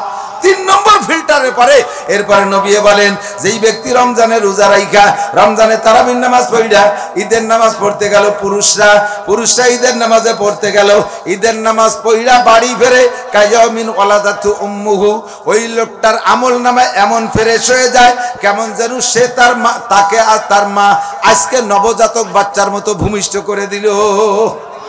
নবজাতক দুধের বাচ্চা, নবজাতক বাচ্চা যেমন বেগুনা মাসুম থাকে, 3 প্রকারের ফিল্টারে পরে রমজানের পরে শাওয়াল মাসের 1 তারিখে আপনার আমলনামায় কোনো গুনাহ থাকে না। এখন বলবেন যে হুজুর 2 রমজানে যদি 11 মাস সাফ হয়ে যায় তাহলে তো মাঝের ওই 2 নামাজ লাগতেছে না। তো 2 রমজানে 11 মাসের সব সাফ, তাই তো জুমার নামাজ আর ওয়াক্তের নামাজ লাগতেছে না। হুজুর কয় তোমার চাইতে আমিও চালাক কম না, আমি একটার সাথে একটা জড়ায় রাখছি। 2 জুমার নামাজে কাজ করবে তখনই যখন তোমার দৈনন্দিন 5 ওয়াক্ত নামাজ আমল নামায় থাকবে। সারা সপ্তাহ ভরে নামাজ নাই, শুক্রবারে যাই একেবারে ইমামের পিছনে গোলগাল হয়ে যায় নামাজ একটা বিষয় বসে দিয়েছে। হ্যাঁ, তার সামনের কথা মানে ইমাম বরাবর পিছনে ওই জায়গা নিয়েছে কেন? উনি মসজিদের সভাপতি, উনি সিগারেটারি না সেক্রেটারি, সিগারেটারি। তার আউলাখের গায়ে জামায়ও বিড়ির গন্ধ, পেটের মধ্যে বোমা মারলে একটা আলিফ বেরোয় না, জাল খাও দিলে একটা বা বেরোয় না। কতক্ষণ উনি মসজিদের ছাদ দিয়ে দেশে টাইলস করে দেশে ডোনার, উনি এই যদি পদাধিকার বলে ডোনেশনের বদৌলতে পদাধিকার বলে উনি সভাপতি সেক্রেটারি। এই জন্য ইমাম বরাবর পিছনের জায়গাটা শুক্রবারে যে দখল করে সপ্তাহে 6 দিনের মধ্যে তার খবর নাই, আছে না নাই? ওই জায়গা পিছনে যাইয়ে বসে, ওই জায়গা বসার অধিকার আপনার নাই। আপনি আলহামদুলিল্লাহ ভালো রে পড়তে পারেন, সুরকিরাত পারেন, আপনি ইমামতির মাসালা আপনি জানেন? কয় না আমি তো ইমামতি করতে আসিনি, আমি অতটা জানবো কেন? আমি ইমামের পিছনে নামাজ পড়তে আসি। নো, আপনার ওই জায়গাটা বসবে অধিকার ওই লোকটা, হোক সমাজের সবচেয়ে গরিব মানুষ, হোক সমাজের সবচাইতে সাধারণ মানুষ, যেই লোকটা ইমামের অনুপস্থিতিতে ইমামতি করার যোগ্যতা রাখে। কতক্ষণ ইমামের নামাজের মধ্যে যদি অ্যাক্সিডেন্ট হয়ে যায়, হতেই পারে 4 রাকাত নামাজ বা জুমার নামাজ 1 রাকাত হইছে, 2য় রাকাতে যাওয়ার পথ জানতে চাইলাম। আল্লাহ পাক যেহেতু এত সুন্দর ব্যবস্থা আছে, ভাই 5 ওয়াক্ত নামাজ পড়বো তো? নিয়ত আছে? রমজান 2 জুমার নামাজ সময় মতো আদায় করব, আগে যে মসজিদে বসবো আর রমজানে রোজা রাখবো। আল্লাহ তাআলা মাফ করে দিক, বলেন আমিন। এরপরে আল্লাহ পাক বললেন যে ইনতাজতানিবু কাবায়ের, তুমি যদি কবিরা গুনাহ পরিহার করো তাহলে আমাকে কবিরা গুনাহ জানতে হবে। যে মানে সে জানে সে মানে, কতক্ষণ যে জানে সে মানে, মানতে হলে জানতে হবে। কবিরা গুনাহ ছাড়বেন না, চিনলে আপনি ছাড়বেন কি? গুনাহকে যদি গুনাহ বলে জানেন তাহলে আপনি তওবা করতে পারবেন, আর গুনাহরে যদি গুনাহ মনে না করেন তাহলে আপনি কোনোদিনও তওবা করতে পারবেন না। এদিক তাকান, যেই লোকটা দাড়ি পুরো চাইছে ফেলে, খেয়াল করেন, যেই লোকটা দাড়ি পুরো শেভ করে ফেলে ও লোকটা জানে যে দাড়ি কাটা কবিরা গুনাহ, আমি কবিরা গুনাহ করতেছি, ঠিক কি না? একদিন সে তওবা করতে পারবে যে না আর দাড়িতে বেলেট দেওয়া যাবে না, খুর লাগানো যাবে না। কিন্তু যেই লোকটা একটুক খাইজনে চুলকনি দাড়ি, পেঁয়াজের পাশার দাড়ির মতো দাড়ি রাখে আর এই দাড়িরে সুন্নতি দাড়ি মনে করে, অথচ এটা সুন্নতি দাড়ি না, ওই লোকটা জীবনেও কোনোদিন সুন্নতি দাড়ি রাখতে পারবে না, আর ওই গুনাহ থেকে সে তওবা করতে পারবে না। আগে গুনাহকে গুনাহ মনে করতে হবে আপনাকে। আমরা মমতাজ, মনির খান, আলমগীরের গান শুনি, এই গানরে আমরা গুনাহ মনে করেই শুনি, একদিন তওবা করতে পারবেন। কিন্তু এক শ্রেণীর মানুষ বাউল গান, বাবার দরবারে খাজার দরবারে যে গান গায় বাউল গান, এই বাউল গানকে বৈধ মনে করে, জারি গানকে বৈধ মনে করে, তারপরে করচা গানকে বৈধ মনে করে, গাজির গানকে বৈধ মনে করে। যারা এই সব গানকে বৈধ মনে করে তারা জীবনেও সে গানের থেকে তওবা করতে পারবে না। কাজেই কারণ সে গুনাহ একে গুনাহ মনে করে না, আর গুনাহকে গুনাহ মনে না করলে তার থেকে তওবা করা সম্ভব না। যেই লোকটা টেলিভিশন দেখে টেলিভিশনে জায়েজ মনে করে, টেলিভিশনে গুনাহ মনে করে না, এর থেকে জ্ঞান অর্জন করার নিয়তে শোনে, ওই লোকটা জীবনেও টেলিভিশনকে গুনাহ মনে করে না, কাজেই তার টেলিভিশনের থেকে তওবা করা সম্ভব হবে না। আগে আপনাকে গুনাহকে গুনাহ হিসেবে বুঝে নিতে হবে। তো কবিরা গুনাহ যত আছে তার মধ্যে আকবারুল কাবায়ের, সর্বশ্রেষ্ঠ বড় কবিরা গুনাহ 3টা। কয়টা? এই তিনটে বলে আমি শেষ করে দেব। সবচেয়ে বড় কবিরা গুনাহ, কবিরার মধ্যে আবার সবচেয়ে বড় তিনটা। কয়টা? 1 নম্বরে শিরিক, বলেন 1 নম্বরে, 2 নম্বরে কুফর, কুফরি গুনাহ, 3 নম্বরে বেদাত, বেদাতি গুনাহ। এই তিনটে সবচেয়ে বড় গুনাহ। এবার শিরক আবার 3 প্রকার। একটা হলো শিরিক ফিজ জাত, 2 নম্বরে শিরিক ফিজ সিফাত, 3 নম্বরে শিরিক ফিল ইবাদত। শিরিক ফিজ জাত হলো আল্লাহর অস্তিত্বের সাথে কেউরে শরীক করা, যেমন কালাতিল ইহুদু উযাইরুন ইবনুল্লাহ। ইহুদিরা বলে ইহুদিরা বলে উযাইর আলাইহিস সালাম আল্লাহর ছেলে। দূর টের পাই নেই মনে, নাউজুবিল্লাহ কলো না। উযাইর আলাইহিস সালাম আল্লাহর ছেলে, এই কথাটার তরজমা কি? এই কথার তরজমা হলো আল্লাহ তাআলা উযাইর আলাইহিস সালামের মায়ের সাথে যৌন মিলন করেছে। একটু জোরে কর না নাউজুবিল্লাহ, বলতেই ভয় পাই। ইহুদিদের দাবি আল্লাহ তাআলা উযাইর আলাইহিস সালামের মায়ের সাথে যৌন মিলন করে গর্ভধারণ করাইছে, সেই গর্ভের বাচ্চার নাম উযাইর। কাজেই আল্লাহ হলেন আল্লাহ, উযাইরের মা আল্লাহর স্ত্রী, আর উযাইর আল্লাহর ছেলে। তিনজন আল্লাহ, তিনজন আল্লাহ, একই পরিবারের 3 সদস্য, তিনজনের সমান অধিকার, সমান ক্ষমতা। এর নাম হলো শিরিক ফিজ জাত। ওয়াকালাতিন নাসারা মাসিহ ইবনুল্লাহ, আর নাসারারা খ্রিস্টানরা কয় ঈসা আলাইহিস সালাম আল্লাহর ছেলে, মারিয়াম আল্লাহর স্ত্রী, ঈসা আলাইহিস সালাম আল্লাহর ছেলে। একটু কন্না নাউজুবিল্লাহ। আমরা এই শিরক করি না, আমরা মুসলমানরা এই শিরকে আকীদায় বিশ্বাসী না। তবে আমরা আর 2টা শিরিক করে থাকি। একটা হলো শিরিক ফিস সিফাত, আর একটা হলো শিরিক ফিস জাত, শিরিক ফিল ইবাদত। শিরিক ফিস সিফাত বলে আল্লাহর যে গুণ আছে, ক্ষমতা আছে, ওই ক্ষমতা মানুষের মধ্যে আমরা মনে করা, বা কোন মখলুকের মধ্যে আছে মনে করা। যেমন শান্তি দেওয়ার মালিক কে? একটু আস্তে কন, কে? শান্তি জগতের কোন মানুষ দিতে পারে না। ক্ষমতার উৎস কোথায়? আল্লাহর কাছে। বলেন কোথায়? এই জায়গা আমরা বলি দিক তাকান, মুশরিক হয়ে যায়, বিশেষ করে নির্বাচন আসলে। রাজনৈতিক বড় জেনারেল যে 2-3টে দল আছে, ধর্মীয় ইসলামী দলগুলো আমার বিশ্বাসের কথা বলে না। জেনারেল যে রাজনৈতিক 2-3টে দল আছে, তারা বলে ক্ষমতার উৎস জনগণ। কতক্ষণ বলে কি বলে না? আল্লাহ তাআলা, আমরা এতদিন কোরআন হাদিস দিয়ে বুঝাইছি ক্ষমতার উৎস জনগণ নয়, ক্ষমতার উৎস আল্লাহ। এই কথা মুঠো মানুষের অন্তরে বুঝাইতে পারি না। আমরা এই বলতে গেলে মৌলবাদ হয়ে যাই, রাজাকার হয়ে যাই, জঙ্গিবাদ হয়ে যাই, তালেবান হয়ে যাই, বিভিন্ন বদনাম আমাদের কাঁধে চাপায় দেয়। কথা বলেন ঠিক কি ঠিক না? আল্লাহ তাআলা চোখে আঙ্গুল দিয়ে দেখায় দিয়েছে জনগণ ক্ষমতার উৎস না ক্ষমতার উৎস অন্য কেউ। এবার ভালো করে বুঝাই দিয়েছে, ভিন্ন ভাবে নেবেন না। শ্রোতাদের ভিতরে সব দলের মানুষ আছে আমি জানি, যদিও আমলিগ আলারা আপাতত চাইপে রয়েছে, কিন্তু মাঠে আমলিগ নাই তা না, মাঠে বিএনপি নাই তা না, সব দলের মানুষ আছেন। আমি রাজনীতি বুঝানোর জন্য বলি নাই, আমি শিরিক মুক্ত ঈমান তৈরি করার জন্য উদাহরণটা দিচ্ছি। আমাদের বিগত সরকার, তৎকালীন প্রধানমন্ত্রী জননেত্রী শেখ হাসিনা যখন প্রধানমন্ত্রী ছিলেন, উনিও এই বক্তব্যে একমত ছিলেন জনগণ ক্ষমতার উৎস। উনিও এই বলিয়া উড়াইছে, কিন্তু সমস্ত জনগণ, বেশিরভাগ ক্ষমতাধর জনগণ ওনার সাথে। বাংলাদেশের সেনাবাহিনী ওনার হুকুমে ছিল, বাংলাদেশের পুলিশ বাহিনী ওনার হাতে ছিল, বিডিআর ওনার হাতে ছিল, আনসার ওনার হাতে ছিল, র্যাব ওনার হাতে ছিল, নৌবাহিনী ওনার হাতে ছিল, বিমান বাহিনী ওনার হাতে ছিল, বাংলাদেশের সমস্ত সমরাস্ত্র ওনার হাতে, সমস্ত অত্যাধুনিক অস্ত্র, সব অস্ত্র তার হাতে ছিল। এবং ছাত্রলীগ তার হাতে, যুবলীগ তার হাতে, কৃষক লীগ তার হাতে, তাঁতি লীগ তার হাতে, সাধারণ আওয়ামী লীগ পাবলিক তার হাতে। সংখ্যাগরিষ্ঠতার দিক তাকাইলে সে সময় পর্যন্ত আওয়ামী লীগের সাথে সব ছিল। সমস্ত অস্ত্র থাকা সত্ত্বে নিরস্ত্র কয়েকজন পোলাপানের স্লোগানে সব কিছু নিয়ে ফেলাইয়া টেলাইয়া সব কিছু থুইয়ে দেশ ছেড়ে চলে যাওয়া লাগছে। কতক্ষণ ঠিক কি ঠিক না? এর দ্বারা আল্লাহ কয়, আমি চোখে আঙ্গুল দিয়ে দেখাই দিছি, তোমরা তো বলতে জনগণ ক্ষমতার উৎস। এত জনগণ তোমার হাতে থাকতে তোমার ক্ষমতা কোথায় গেল? বোঝা গেল জনগণ ক্ষমতার উৎস। ক্ষমতার উৎস কে? আল্লাহ। ওখান থেকে ডিক্লার হয়ে গেছে, এভাবে প্রধানমন্ত্রী যাবে, এভাবে এমপি মন্ত্রীরা লুকায় যাবে, অস্ত্র শস্ত্র সব জায়গায় পড়ে থাকবে নিথর হইয়া, একটাও তোমার পক্ষে ফুটবে না। এ ক্ষমতা কার হাতে? সেখান থেকে শিক্ষা নাও। এখন যারা ক্ষমতায় দাপট দেখাচ্ছ তারাও শিক্ষা নিয়ে রাখো, তারাও শিক্ষা নিয়ে রাখো। এমন যদি উল্টো পাল্টা করো তোমাদেরকে আল্লাহ তাআলা এরকম বেইজ্জতি করে পরাজিত করতে পারে। কথা বলেন পারে কি পারে না? এখন ক্ষমতার দাম বিক্কে যা খুশি তা করতেছো, মুহূর্তের ভিতরে আল্লাহ তাআলা পদদলিত করে দিতে পারে।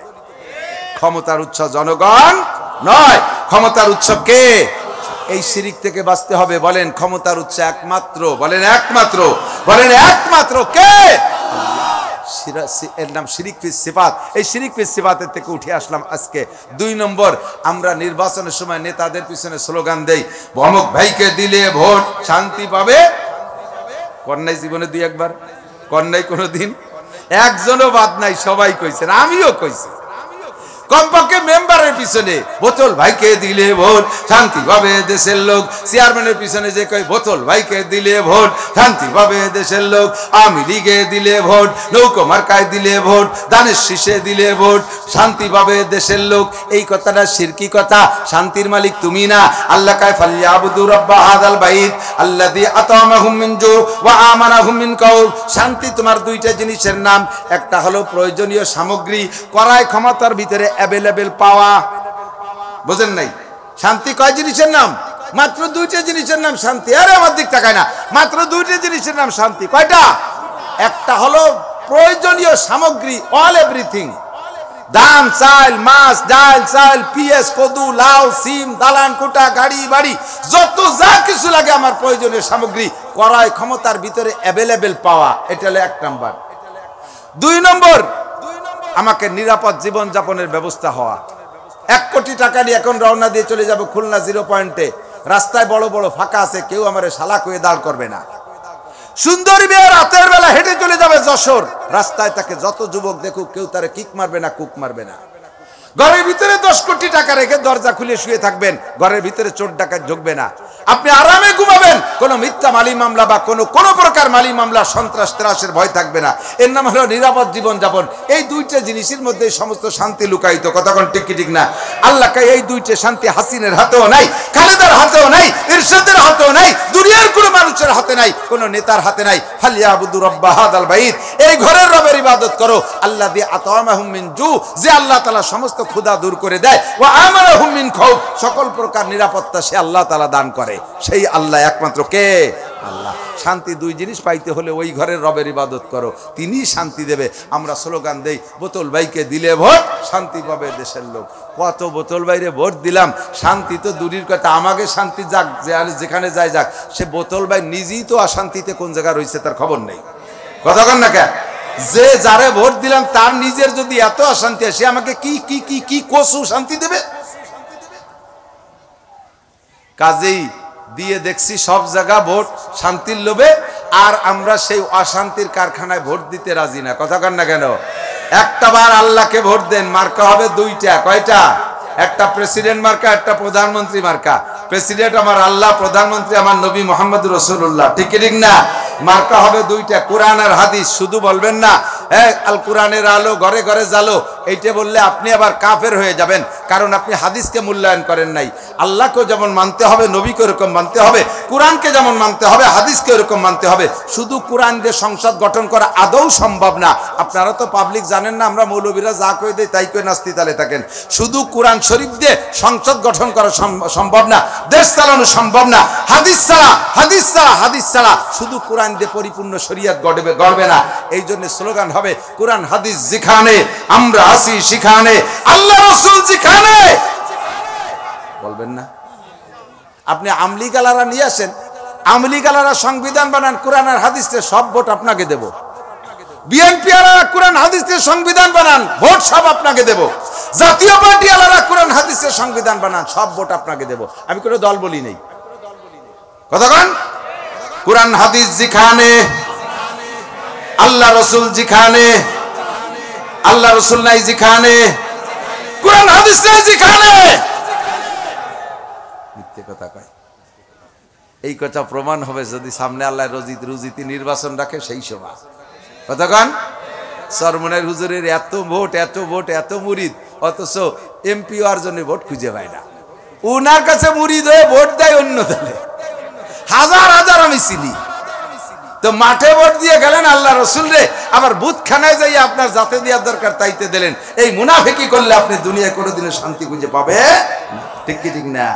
শান্তি যদি পাইতে চাও দুইটা মার্কায় ভোট দাও, দুইটা মার্কায় দিলে ভোট শান্তি পাবে দেশের লোক। 1 নম্বরে কোরআন, 2 নম্বরে হাদিস। সংবিধান হবে দুইটা, কি বলা হয় মূলনীতি হবে দুইটা, ঈমান আর তাকওয়া। বিশ্বাস হয় যারা এই 2 মার্কায় ভোট দিয়েছে, যারা এই দুইটা মূলনীতিকে ধারণ করেছে ঈমান আর তাকওয়া।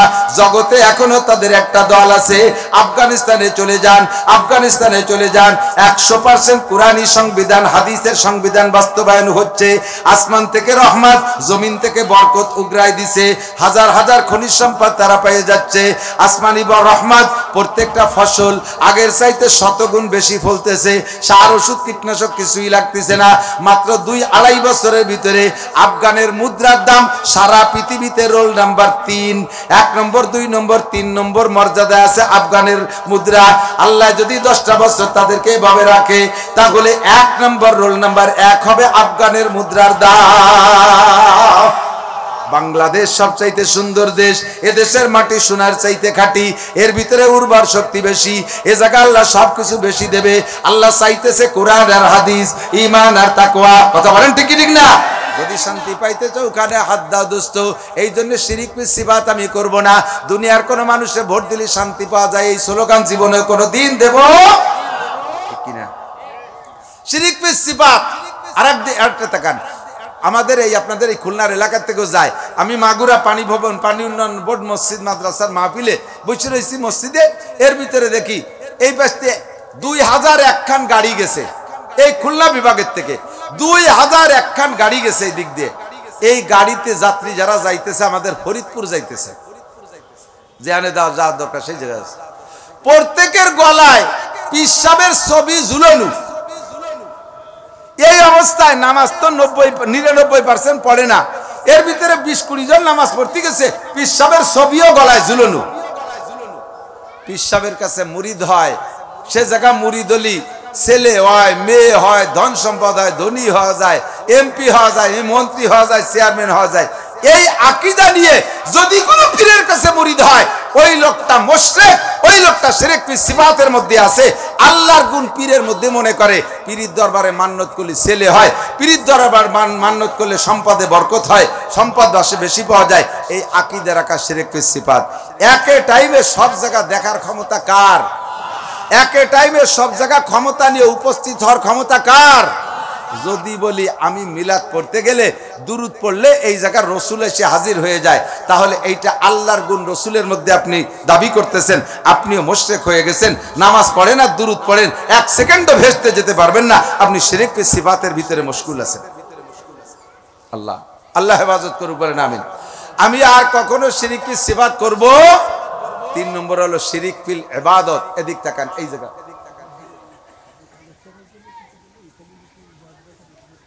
অত হয়ে গেছে, 1 মাঠে 2 সার দিলে মাটি নষ্ট হয়ে যায়। কালেকশন, অত কালেকশন একজন দিয়ে করাইতে কালেকশন সবাই পান। আমি কালেকশন পারি না, ফরম লিখে দিচ্ছি, ওইগুলো আমার কানে দিলে মানে অজ নষ্ট হয়ে যায়। না আসে জায়গায় তকবির নেই, তারা দেই নেই। মাদ্রাসা করবেন আপনারা, 1 টাকাও কেউ দেবেন না, বসেন অজ হবে। ঠিক আছে? টাকা না দেওয়ার কথা কয়, ঠিক আছে। তা টাকা না দিলে মাদ্রাসা চলবে কি? সরকার দেয় নাই, দেবেও না কোনোদিন, আপনাকেই দিতে হবে। এদিক তাকান, ওয়াজ হয়ে যাক। যত ভালো ওয়াজ করি শ্রোতাদের চাহিদা মিটবে, শ্রোতাদের জরুরত মিটবে, কিন্তু কর্তৃপক্ষের দান্দায় আছে টাকা উঠে দেবে কোন সময়। টাকা না হলে পারবো না। আমি কালেকশন আগেও করি না, পরেও করি না, কোনোদিন পারি না। দিন ফরমে লিখে দিছি, কালেকশন করতে পারি না। আমারে দাওয়াত দিতে হলে, আমাদের ওয়াজ করাইতে হলে 2টি জিনিস খেয়াল রাখতে। 1 নম্বর, আমার কালেকশনের জিম্মাদার নিয়ে ওয়াজ হবে না। 2 নম্বরে টাইম ওভার হয়ে গেলে আমি রস করতে পারি না। আমি যে টাইম লিখে দেবো ওই টাইম আমার দিতে হবে, নইলে আমার আর কথা থাকে না, খুব নষ্ট হয়ে যায়, মন খারাপ হয়ে যায়। সব কিছু মিলে প্রতিকূল থাকলে ওয়াজ করা যায় না। আমি যেটা বলতে চাইছি সেটা হলো মানুষকে গুনাহ থেকে বাঁচানো সবচেয়ে বড় ইবাদত। হযরত আবু হুরায়রা রাদিয়াল্লাহু আনহু বলেন, হুজুর একদিন আমাদেরকে ডেকে বলতেছেন, আমি 5টা কথা বলবো, কে নিবা? আবু হুরায়রা বলেন, আমি দাঁড়িয়ে গেলাম। ফা খাযা বিয়াদি, হুজুর আমার হাত ধরলেন, হাত ধরে হাতের মধ্যে 5টা গুনলেন, ফাদ্দা খুন্না ফিহা, 5টা গুনলেন, গুনে 1 নম্বরটা বললেন, ইত্তাকিল মাহারিমা তাকুন আবাদান নাস। তুমি যদি সবচেয়ে বড় আবেদ হতে চাও, সবচেয়ে বড় আবেদ হতে চাও, তাহলে হুজুর বলেন নাই যে তুমি ডেলি এক খতম কোরআন শরীফ পড়ো, সারা রাত জেগে ইবাদত করো, মাসে 2-5টা উমরা করো, তুমি লক্ষ লক্ষ টাকা দান করো, তুমি সারা বছর তবলিগে থাকো, তুমি প্রত্যেক বছর কোনো পীরের দরবারে যাও। নবী পাক এমন করে পরামর্শ দেন নাই, অবিরাম জিকির করো, তোমার দান সম্পত্তি সব আল্লাহর রাস্তায় দান করে দাও, সারা বছর ময়দানে জেহাদ করো, তাহলে তুমি সবচেয়ে বড় আবেদ হবা। হুজুর এ কথা বলেন নাই। হুজুর বলেছেন ওই কথাটাই, ইত্তাকিল মাহারিম, যত হারাম আছে সমস্ত হারামের নাম কবিরা গুনাহ, সমস্ত হারাম ছেড়ে দাও, তাকুন আবাদান নাস, তাহলে তুমি হবে সবচেয়ে বড় আবেদ। সমস্ত হারাম ছেড়ে দাও, তাহলে তুমি হবে সবচেয়ে বড় আবেদ। এই জন্য আমি সবচেয়ে বড় আবেদ হইতে হলে হারাম ছাড়তে হবে। 1 নম্বরে হারামের ভিতরে শিরিক, 2 নম্বরে হারামের মধ্যে কুফর। শিরিকের ভিতরে 3 নম্বরটা একটু বলে নেই, শিরিক ফিল ইবাদত। শিরিক ফিল ইবাদত কাকে বলে? ইবাদত করতে গিয়ে আল্লাহ ছাড়া মানুষের কাছে প্রশংসার লোভ করা। খেয়াল করেন নাই? আমি যে ওয়াজ করতেছি এই ওয়াজটা কিন্তু ইবাদত। যত মাসালা বলবো প্রত্যেক মাসালায় আমি মোটা নেকি পাবো, প্রত্যেকটা বয়ানে আমি মোটা নেকি পাবো। বয়ান একটা ইবাদত, আপনারা শুনতেছেন, আপনারাও ইবাদতে নেকি পাচ্ছেন। এখন আমি এই ইবাদতের পিছনে যদি মানুষের কাছে প্রশংসার লোভ করি, আমি মনে মনে ভাবি দেখি আজকের বয়ানে প্রতিক্রিয়া কি আসে, এদিকে ওদিক থেকে চতুর্দিক দিয়ে বলে আজকে ফাটাফাটি ওয়াজ হয়েছে, একেবারে যা বলার দরকার তাই বলছে, দারুণ ওয়াজ হয়েছে।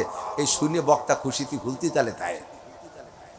এই যে খুশি হওয়া, আমার বয়ানে প্রশংসার লোভ করা, এটার নাম হলো শিরিক ফিল ইবাদত। বক্তা দেখেন না, ইদানিং ইউটিউবের যুগ আইছে, ফেসবুকের যুগ আইছে, বক্তা নিজের পোস্টার ফেসবুকে ছেড়ে দিয়ে এরপরে লেখে আজকে অমুক জায়গায় এই কয়টা থেকে এই কয়টা বয়ান আছে, এরপরে এই মাসে এতগুলো বয়ান করেছি, আগামী এতদিন পর্যন্ত মাহফিল আছে, এখন হেলিকপ্টারে যাইতেছি, এখন সরকারি গাড়ি আমার জন্য অফিসার সব পাঠিয়ে দিয়েছে। এই সমস্ত কথাগুলো যে ফেসবুকে ছাড়তিছ, তোমার বয়ানের দ্বারা ইহুদা বিহি ওয়া লা ইয়াহতাদি, মানুষের হিদায়াত পেয়ে জান্নাতি হবে, তুমি বক্তা ওর দ্বারা কোনো ফায়দা পাবা না, তুমি শূন্য হাত, তুমি এগুলো করছো ভাইরাল হওয়ার জন্য। এর নাম হলো শিরিক ফিল ইবাদত। মসজিদেরটা করে দিয়ে তার গায়ে নিজের নাম আর বাপের নাম নেম প্লেটে লিখতে হবে, এটা শিরিক ফিল ইবাদত, প্রশংসার জন্য। একটু পোস্টার করে দিয়ে, এটা আছে কিনা আমি জানি না, চশমা ছাড়া দেখতে পাচ্ছি না, পোস্টার করে দিয়ে একজনের টাকা দিয়ে পোস্টার করে নিচে লিখে দিয়েছে সৌজন্যে অমুক, সৌজন্যে চেয়ারম্যান, সৌজন্যে মেম্বার, সৌজন্যে নান্টু, সৌজন্যে বল্টু। তুমি সৌজন্য মানে প্রশংসা পাওয়ার জন্য করছো, প্রশংসা মানুষে করছে, ভালো বলছে, এই পর্যন্ত শেষ, একটা নেকিও তুমি পাবা না। 10,000 টাকা দিয়েছে মাদ্রাসায়, তার নামে মারহাবা দিলাম না কেন? এই জন্য সে খুব ক্ষুব্ধ, যে হুজুরে বলে হুজুর টাকা ফেরত দেন, আমার টাকা আমি দেবো না, সবাই নামে মারহাবা কইছে, আমার নামে কইলো না, তাহলে টাকা দিয়েছেন আপনি মারহাবার লোভে, এইটা শিরিক ফিল ইবাদত। আপনারা জিজ্ঞেস করলে আপনি তো আগে নামাজ পড়তেন না, এখন যে নামাজ পড়েন, কয় যে বাড়ি মহিলাকে জ্বালায় থাকার কায়দা নেই, এই জন্যই দায় ঠেয়ে মসজিদে আইছি। তাহলে এই যে নামাজ পড়েন, এটা আল্লাহ রসুলের জন্য নয়, এই নামাজ পড়ছেন বাড়ি মহিলাদেরকে খুশি করার জন্য। কথা কন না কেন? আপনি তো আগে দাঁড়িয়ে রাখতেন না, এখন যে দাঁড়িয়ে রাখছেন, কয় যে আমার ছোট মেয়ের ছেলেটা আইছেন, আমার নাতি, সে আইছে, আমার মুখে হাত জ্বলতেছে, না না আমার দাদা দাঁড়িয়ে আছে, তোমার দাড়ি নাই, তোমার দাড়িতে ডলা দিলে আমার হাত ছুলিয়ে যায়, সে কি করবো, লজ্জাতে দাড়ি না রেখে পারলাম না। তাহলে এই দাঁড়িয়ে রাখছো তুমি আল্লাহ রসুলকে খুশি করার জন্য নয়, এই দাঁড়িয়ে রাখছো নাতির চাপে, নাতির প্রেসারে, নাতিরে খুশি করার জন্য, এর নাম শিরিক ফিল ইবাদত। তুমি তাহাজ্জুদের নামাজ পড়ো, চার দোকানে গল্প মারো, একটা রাত তোমার তাহাজ্জুদ ছোটে না, এই গল্প মারো, এটার নাম শিরিক ফিল ইবাদত। অনেকে আছে তসবিহ পড়ে, এদিক দেখেন তসবিহ পড়ে, তসবিহ করে জিকির করে, কিন্তু হাতে এক গাছ তসবিহ নিয়ে বাজারের মধ্যে দিয়ে এরকম সুবহানাল্লাহ সুবহানাল্লাহ জিকির করো, তারপরে একটু মালা হাতের রাখো। আবার জিকির করতেছে, মানুষের সাথে কথা বলতেছে, তার ফাঁকে দিয়ে যে দানা সর্তি তালে আছে, এও দেখছেন না, গুটি চালাতেই আছে। আরে তুই কি গুটি চালাস কে? হয়তো কলম জারি হয়ে গেছে, তো কলম যদি জারি হয় তা মালা না চালুর কি দরকার? মানুষকে দেখাও তুমি বড় জাকের, তুমি বড় জিকির করো, তাই না? এর নাম শিরিক ফিল ইবাদত। এর নাম কি?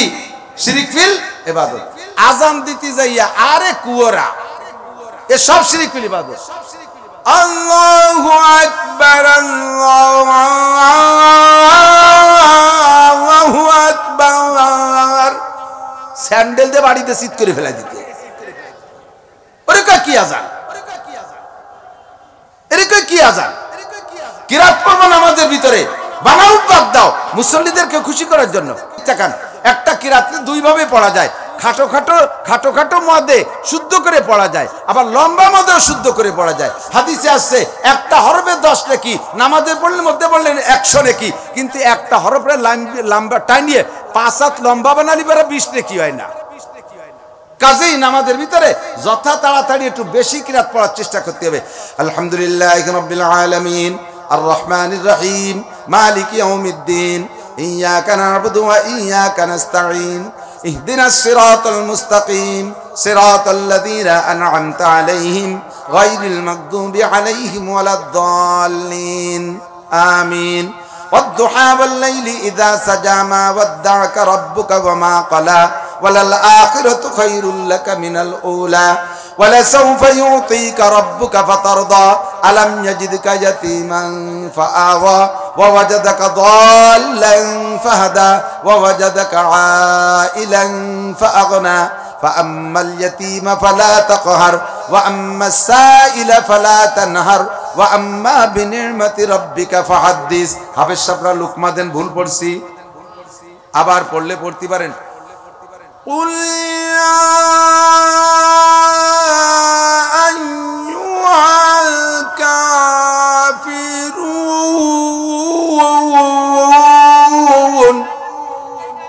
এর মাঝে 3 সূরা ভরি বেলা দিয়া যায়। এই বানাওটি তাকাল্লুফ, এটা শিরিক ফিল ইবাদত। কেন এই ভঙ্গি করতে যাবেন? সাধ্য অনুযায়ী নামাজের ভিতরে কিরাত একটু বেশি পড়েন, হরফ বেশি হোক নেকি বেশি হয়ে যায়, তাতে ডক হয় না, ডকের দরকার নেই। কতক্ষণ কষ্ট পাচ্ছেন? অপ্রয়োজনীয় কথা বলছি। শিরিক ফিল ইবাদতের থেকে বাঁচেন, শিরিক ফিল ইবাদতের থেকে বাঁচেন। নামাজ পড়বো কার জন্য? রোজা রাখবো কার জন্য? সরমুনায় যাই কার জন্য? সরসিরে যান কার জন্য? ইস্তেমায় যান কার জন্য? আল্লাহর জন্য। ইস্তেমাতে আইসা আমি যেদিন থেকে ইস্তেমা যা শুরু করছি সেদিন থেকে ইস্তেমা মিস করি নাই। বাস আপনার লাভ হয়, তা সাদ্দুকারে গল্প মারেন কেন? যখন থেকে চরমুনায় মুরিদ হইছি আমি 2 মাসুমের মাহফিল একটাও মিস করি না। আপনার লাভ হয়, গল্প মারেন কেন? যখন থেকে তাহাজ্জুদ শুরু করছি সেদিন থেকে তাহাজ্জুদ মিস করি না। আপনার লাভ, আপনি গল্প মারেন কেন? যেদিন থেকে তবলিগে গেছি নিসাবি চিল্লা বাদ দেই না, সব গুজারি মিস করি না, মাসে 3 দিন মিস করি না। আপনার লাভ, গল্প মারেন কেন? এবার হজ করি আইসে এই চেয়ার আছে এখানে একটা মাহফিলির স্টেজে, দেই যে চেয়ারটা খালি, ও জায়গা কেউ নাই। আমি বললাম যে এই চেয়ারটা খালি খালি পড়ে রয়েছে, ওই চেয়ার নামায় তো নয় উঠে কেউ বসেন। কয় যে না না, ও চেয়ার নামানোও যাবে না, ওর পর বসাও যাবে না। কেন? কে চেয়ারে সুত লাগছে নাকি? কয় না, ও চেয়ার হলো সভাপতির চেয়ার, তা সভাপতিরে ডাক দেন, বসুক, সাহস পাবো। কয় যে না, সভাপতি একটু রাগ করছে, অভিমান করছে। পোস্টারে ওনার নাম দিছি, কিন্তু উনি এবার হজ করে এসে সে আল হাজ লেখা হয়ে যাই। উনি আল লাগাই আইছে, তা পোস্টারে ঢুকতে পারে নাই। হজে যাইয়ে আল লাগাইছে, আল বোঝেন না, বেমরুলির আল হয়, মৌমাছির আল হয়, ঢুকে দেয় না। তা আজি যাব আল লাগাইছে, তা পোস্টারে ঢুকই নেই কে। এই আলের অভাবে উনি চেয়ারে বসতে পারতেছে না। আছে না নাই? তাহলে তুমি এই হজ করছো কি আল্লাহর জন্য নাকি পোস্টারে আলহাজ লেখানোর জন্য? এর নাম শিরিক ফিল ইবাদত। এর নাম কি? শিরিক ফিল ইবাদত। আরে ভাই এদিক তাকান, একবার জীবনে হজ করছি কয়বার? হজ ফরজ না নফল? যদি ফরজ হয় তাহলে তো ফরজ, হজও ফরজ। 5 ওয়াক্ত নামাজ, কথা কয় না, 5 ওয়াক্ত নামাজ ফরজ। রমজানের রোজা ফরজ, ঠিক না? যাকাত দেওয়া ফরজ। তা জীবন ভরে 30 বছর নামাজ পড়লাম, আর নামাজ পড়লে আরবিতে কয় মুসল্লি। নামাজির আরবি কি? মুসল্লি। তার নামের শুরুতে কোনোদিন তো মুসল্লি লেখলেন না, একবার হজ করে এসে আল হাজ লেখার জন্য এত পাগল কে? জীবন ভরে রোজা রাখলেন, রোজাদাররা আরবিতে কয় সায়েম, আপনার নামের শুরুতে তো লেখলেন না সায়েম আব্দুল খালেক। একবার হজ করে এসে আল হাজ লিখতে হবে কে? কতক্ষণ? জীবন ভরে যাকাত দিলেন, যাকাত দেনেওয়ালারা আরবিতে কয় মুজাক্কি। আপনার নামের শুরুতে শেষে তো কোনোদিন মুজাক্কি লেখলেন না, কোটি কোটি টাকা যাকাত দিলেন, একবার হজ করে এসে আল হাজ লিখতে হবে কে? আল হাজ লিখতে পারে একটু গরম বাড়ে আর পদ পাওয়া যায়। এর নাম শিরিক ফিল ইবাদত, এর নাম শিরিক ফিল। আল্লাহ কয় ওয়ালা ইউশরিক বিইবাদাতি রাব্বিহি আহাদা। কোন ইবাদতের মধ্যে আল্লাহর সাথে কেউকে শরীক করবা না। আমার দিক তাকান, মানুষ মারা যাওয়ার পরে 4টে ফরজে কিফায়া। কয়টা? এদিক তাকান, খেয়াল করেন বাপ। 4টে ফরজে কিফায়া। 1 নম্বরে মাইয়িতকে গোসল দেওয়া, 2 নম্বরে কাফন পরানো ফরজে কিফায়া, 3 নম্বরে জানাজার নামাজ ফরজে কিফায়া, 4 নম্বরে দাফন করা ফরজে কিফায়া। এই 4টে কাজ মানুষ মারা গেলে এরপরে আর কোনো কাজ নেই। এরপরে কাজ মাইয়েতের রুহের জন্য যত দান করবেন সব সে পাবে, মাইয়েতের রুহের জন্য যত তিলাওয়াত করবেন, জিকির করবেন, সব বকশাবেন, সব সে পাবে। এইগুলো করতে পারবেন। কিন্তু এই যে কাজগুলো মাইয়েতের আমলনামায় করা যায়, এই কাজগুলো দেখতে হবে কোরআনে আছে কিনা, হাদিসে আছে কিনা, সাহাবায়ে কিরাম করছে কিনা, তাবেঈনরা করছে কিনা, সালেহিন যারা আগের ইমামরা করছে কিনা। যদি করে থাকে তাহলে সেই কায়দায় করলে ইবাদত, নইলে তা ইবাদত না। এখনো পর্যন্ত হজে যে দেখবেন মক্কায় যে কয়দিন নামাজ পড়বেন, প্রত্যেক ওয়াক্তে জানাজার নামাজ পড়া লাগে। ফরজ নামাজের পরে জানাজা আছে, মদিনায় ফরজ নামাজের পর জানাজা আছে। যে জায়গায় একবার আল্লাহ বললে 1 লক্ষ আল্লাহ বলার নেকি, যে জায়গায় 1 খতম কোরআন পড়লে 1 লক্ষ খতমের নেকি, যে জায়গায় একবার দুরুদ পড়লে 1 লক্ষ দুরুদের নেকি। সেই জায়গা যদি একটা মিলাদ পড়ি তাহলে 1 লক্ষ মিলাদের নেকি না? অথচ সে জায়গা মানুষ মারা গেল একটা মিলাদও কোনোদিন হয় না। বুঝাই দিছি সুন্দর করে যে 4 দিনের দিন মিলাদ নাই, 10 দিনের দিন মিলাদ নাই, সুন্দর করে বুঝিয়ে গেছে। বাপ মারা যাওয়ার পরে জানাজা সামনে করে দাঁড়ায় বলে দিয়েছে আজকে কি বার, শনিবার, রবি, সোম, মঙ্গল, আগামী মঙ্গলবার আমাদের বাড়ি আপনাদের দাওয়াত, আমার আব্বার মিলাদে আসবেন। এখন বলা হলো যে তুই সেদিন ওই জায়গা নাসির হুজুরের কাছে ওয়াজে শুনি আসলি, ভালো করে বুঝলি যে এই মিলাদ দিয়া জায়েজ নাই, বেদাত, তা আবার করলি কে? কয় যে বুঝি নে তা না, কিন্তু একটু কিছু না করলে মানসি কি কয়। 5টা গরু জবাই দিয়ে সিন্নি রাইন্দে জম্মের কাল খাওয়াই দিবা, এই যে খাওয়ালি যে নেকি হবে, এটা এক নেকিও হবে না। কারণ এটা তুমি আল্লাহর জন্য করো নাই, এটা করছো মানসি কি কবে সেই কথা ঠেকানোর জন্য, মানুষকে খুশি করার জন্য। এর নাম শিরকুল ইবাদত। ওয়ালা ইউশরিক বিইবাদাতি রাব্বি আহাদা। আজকে মাদ্রাসা আছে, এই সুবাদে আপনারা মাহফিল পাইছেন, অনেক কথা শুনলেন, শিখলেন। যে কয়টা শিরকি গুনাহ এগুলো থেকে বাঁচবো তো ইনশাআল্লাহ? নিয়ত করা যাবে তো? ইনশাআল্লাহ করলে হবে না। এই শিরক আমরা করব, একটু সবাই বলেন শিরিক আমরা করব। শিরিক পে জাতও করব না, শিরিক পে সিফাতও করব না, শিরিক পে ইবাদতও করব না। 2 নম্বরে কবিরা গুনাহ, বড় কবিরা গুনাহ কুফরি গুনাহ, 3 নম্বরে বেদাত। আল্লাহ তাআলা বাঁচার তৌফিক দান করে, বলেন আমিন। মাদ্রাসা আছে বিদায় আমরা আসছি। মাদ্রাসা ছাড়া এখন খোলা ফিল্ডে বয়ান করার সময় আমার নাই, মসজিদে যাওয়ার সময় আমার নাই। বড় বড় মাদ্রাসা হাজার হাজার, তাই আমি সময় দিতে পারি না। যতটুকু আপনাদের দিয়েছি মাদ্রাসার ওসিলায়, একে বলে মাদ্রাসা। কেউ নড়বে না, যারা এখন নাড়াচাড়া দেবে বুঝবো যে ওরা মাদ্রাসার বিপক্ষের লোক, আমি বাছাই করে ফেলতে পারবো অল্পের মধ্যে। এখন যারা হাঁটা দেবে বুঝবো যে এই কয়জন মাদ্রাসার বিপক্ষের লোক, মোদির দলের আর জো বাইডেনের দলের লোক, নাকি নেতানিয়াহুর দলের লোক। যারা আল্লাহ রসুলের দলে এবং মাদ্রাসার দলে, তারা 5 মিনিট বসবেন, দোয়া করে দেবো ইনশাআল্লাহ। 1 নম্বর কথা এদিক খেয়াল করেন, শরফুল মাকানে বিল মাকিন। আপনাদের এই গ্রামের নাম হলো পরচাকাড়া। কাড়া নাকি? পরচাকাড়া। এই পরচাকাড়া বাংলাদেশেরই একটা গ্রাম। আমিও বাংলাদেশের সন্তান এবং অনেক দূরে না। আপনাদের এখান থেকে আমার বাড়ি 110 কিলো। এই আর সোজাসুজি যদি যাতায়াত করা যেত তাহলে হয়তো 50-60 কিলো টুলো হতো। ওই ঘুরিয়ে যাওয়া লাগে, মেরাদুস, যশোর দিয়ে, খুলনা দিয়ে, ইত্যাদি দিয়ে ঘুরিয়ে যাইতে যাইতে 110 কিলো। তো 50-60 কিলো বরাবরই দূরের পরচাকাড়া গ্রাম আমি চিনি না। তাহলে অবশ্যই পরচাকাড়া গ্রাম রে আমেরিকাওয়ালারাও চেনে না, জাপানওয়ালারাও চেনে না। থাকতে পারে পরচাকাড়া কোনো মাস্টার, ডাক্তার, প্রফেসর, ইঞ্জিনিয়ার থাকতে পারে। এই পরচাকাড়া প্রাইমারি, হাই স্কুল, কলেজ, বিশ্ববিদ্যালয়, এই সমস্ত কিছু দিয়ে পরচাকাড়ারে বিশ্বের কাছে পরিচিত করতে পারবেন না। আল্লাহর রহমতে আজকে এই মুহূর্তে এই যে দেখতেছেন ক্যামেরাগুলো দাঁড়ানো, লাইভে যেগুলো আছে, এখনই আমার শ্রোতা জাপানে বাঙালি শ্রোতারা বয়ান শুনতেছে, এখনই লাইভে আমার আমেরিকান শ্রোতারা বয়ান শুনতেছে আমেরিকা থেকে। তোমরা লাইভ চেক করে দেখো, ঠিকানা লেখা আছে কে কোন জায়গা থেকে শুনতেছে। সারা পৃথিবীতে আল্লাহর রহমতে আমার শ্রোতা এই মুহূর্তে বসে আছে। একমাত্র মাদ্রাসার ওসিলায় পরচাকাড়া গ্রামকে আমি আজকে সারা পৃথিবীর কাছে পৌঁছে দিয়েছি, মাদ্রাসার ওসিলায়, এছাড়া অন্য কোনো ওসিলা না। কোরআন হাদিসের প্রতিষ্ঠান, কোরআনের দ্বীনি প্রতিষ্ঠানের মাধ্যমে এলাকা যেমন প্রসিদ্ধি পায়, মানুষ যেমন প্রসিদ্ধ হয়, ওইরকম আর কোনোটাই হয় না। এদিক দেখেন আমার গোপালগঞ্জে এক প্রধানমন্ত্রী শেখ হাসিনা বাদে আরও বহুত বড় বড় অফিসার আর নেতা আছে। আপনারা এই কেশবপুর, মনিরামপুরের মানুষ, তার কয়জন চেনেন? অবশ্যই কেউ চেনেন না। দুই একজন কেউ ডিপার্টমেন্টে চাকরি করলি বেলা পুলিশ টুলিশ থাকলি, ডিআইজি হাবিব, এসপি রফিকুল ইসলাম শিমুল, মনিরুজ্জামান, নুরুজ্জামান, একে দুই চারজনরে চিনতে পারেন, বেনজিরে চিনতে পারেন, বাকি আর কয়জনরে চেনেন? আর আমার দুনিয়ার কোনো সার্টিফিকেট নাই, একটু কোরআনের সোহবতের বদৌলতে আল্লাহ তাআলা সারা বাংলাদেশে প্রত্যেকটা জেলায় থানায় হাজার হাজার ভক্ত আল্লাহ আমারে তৈরি করে দিয়েছে, একমাত্র কোরআনের ওসিলায়, আর কোনো ওসিলা না। কথা কোন ঠিক কি ঠিক না? এমনই করে এই কোরআন যার সাথে ছোঁয়া লাগে তারা বিশ্ব প্রসিদ্ধ করে দেয়, এলাকারও দামি বানায় দেয়। যে জায়গা যে এলাকায় কোরআনের প্রতিষ্ঠান থাকে ওই এলাকার উপরে অজরে আসমান থেকে রহমত নাজিল হতে থাকে। আর আপনার উপরে সেই রহমতের ভাগ নেবেন, আপনি এর সাথে জুড়ে থাকবেন, কখনো বিরোধিতা করবেন না। পারলে নেকি কিছু করবেন, না পারলে বিরোধিতা করে গুনাহ কামাই করবেন না।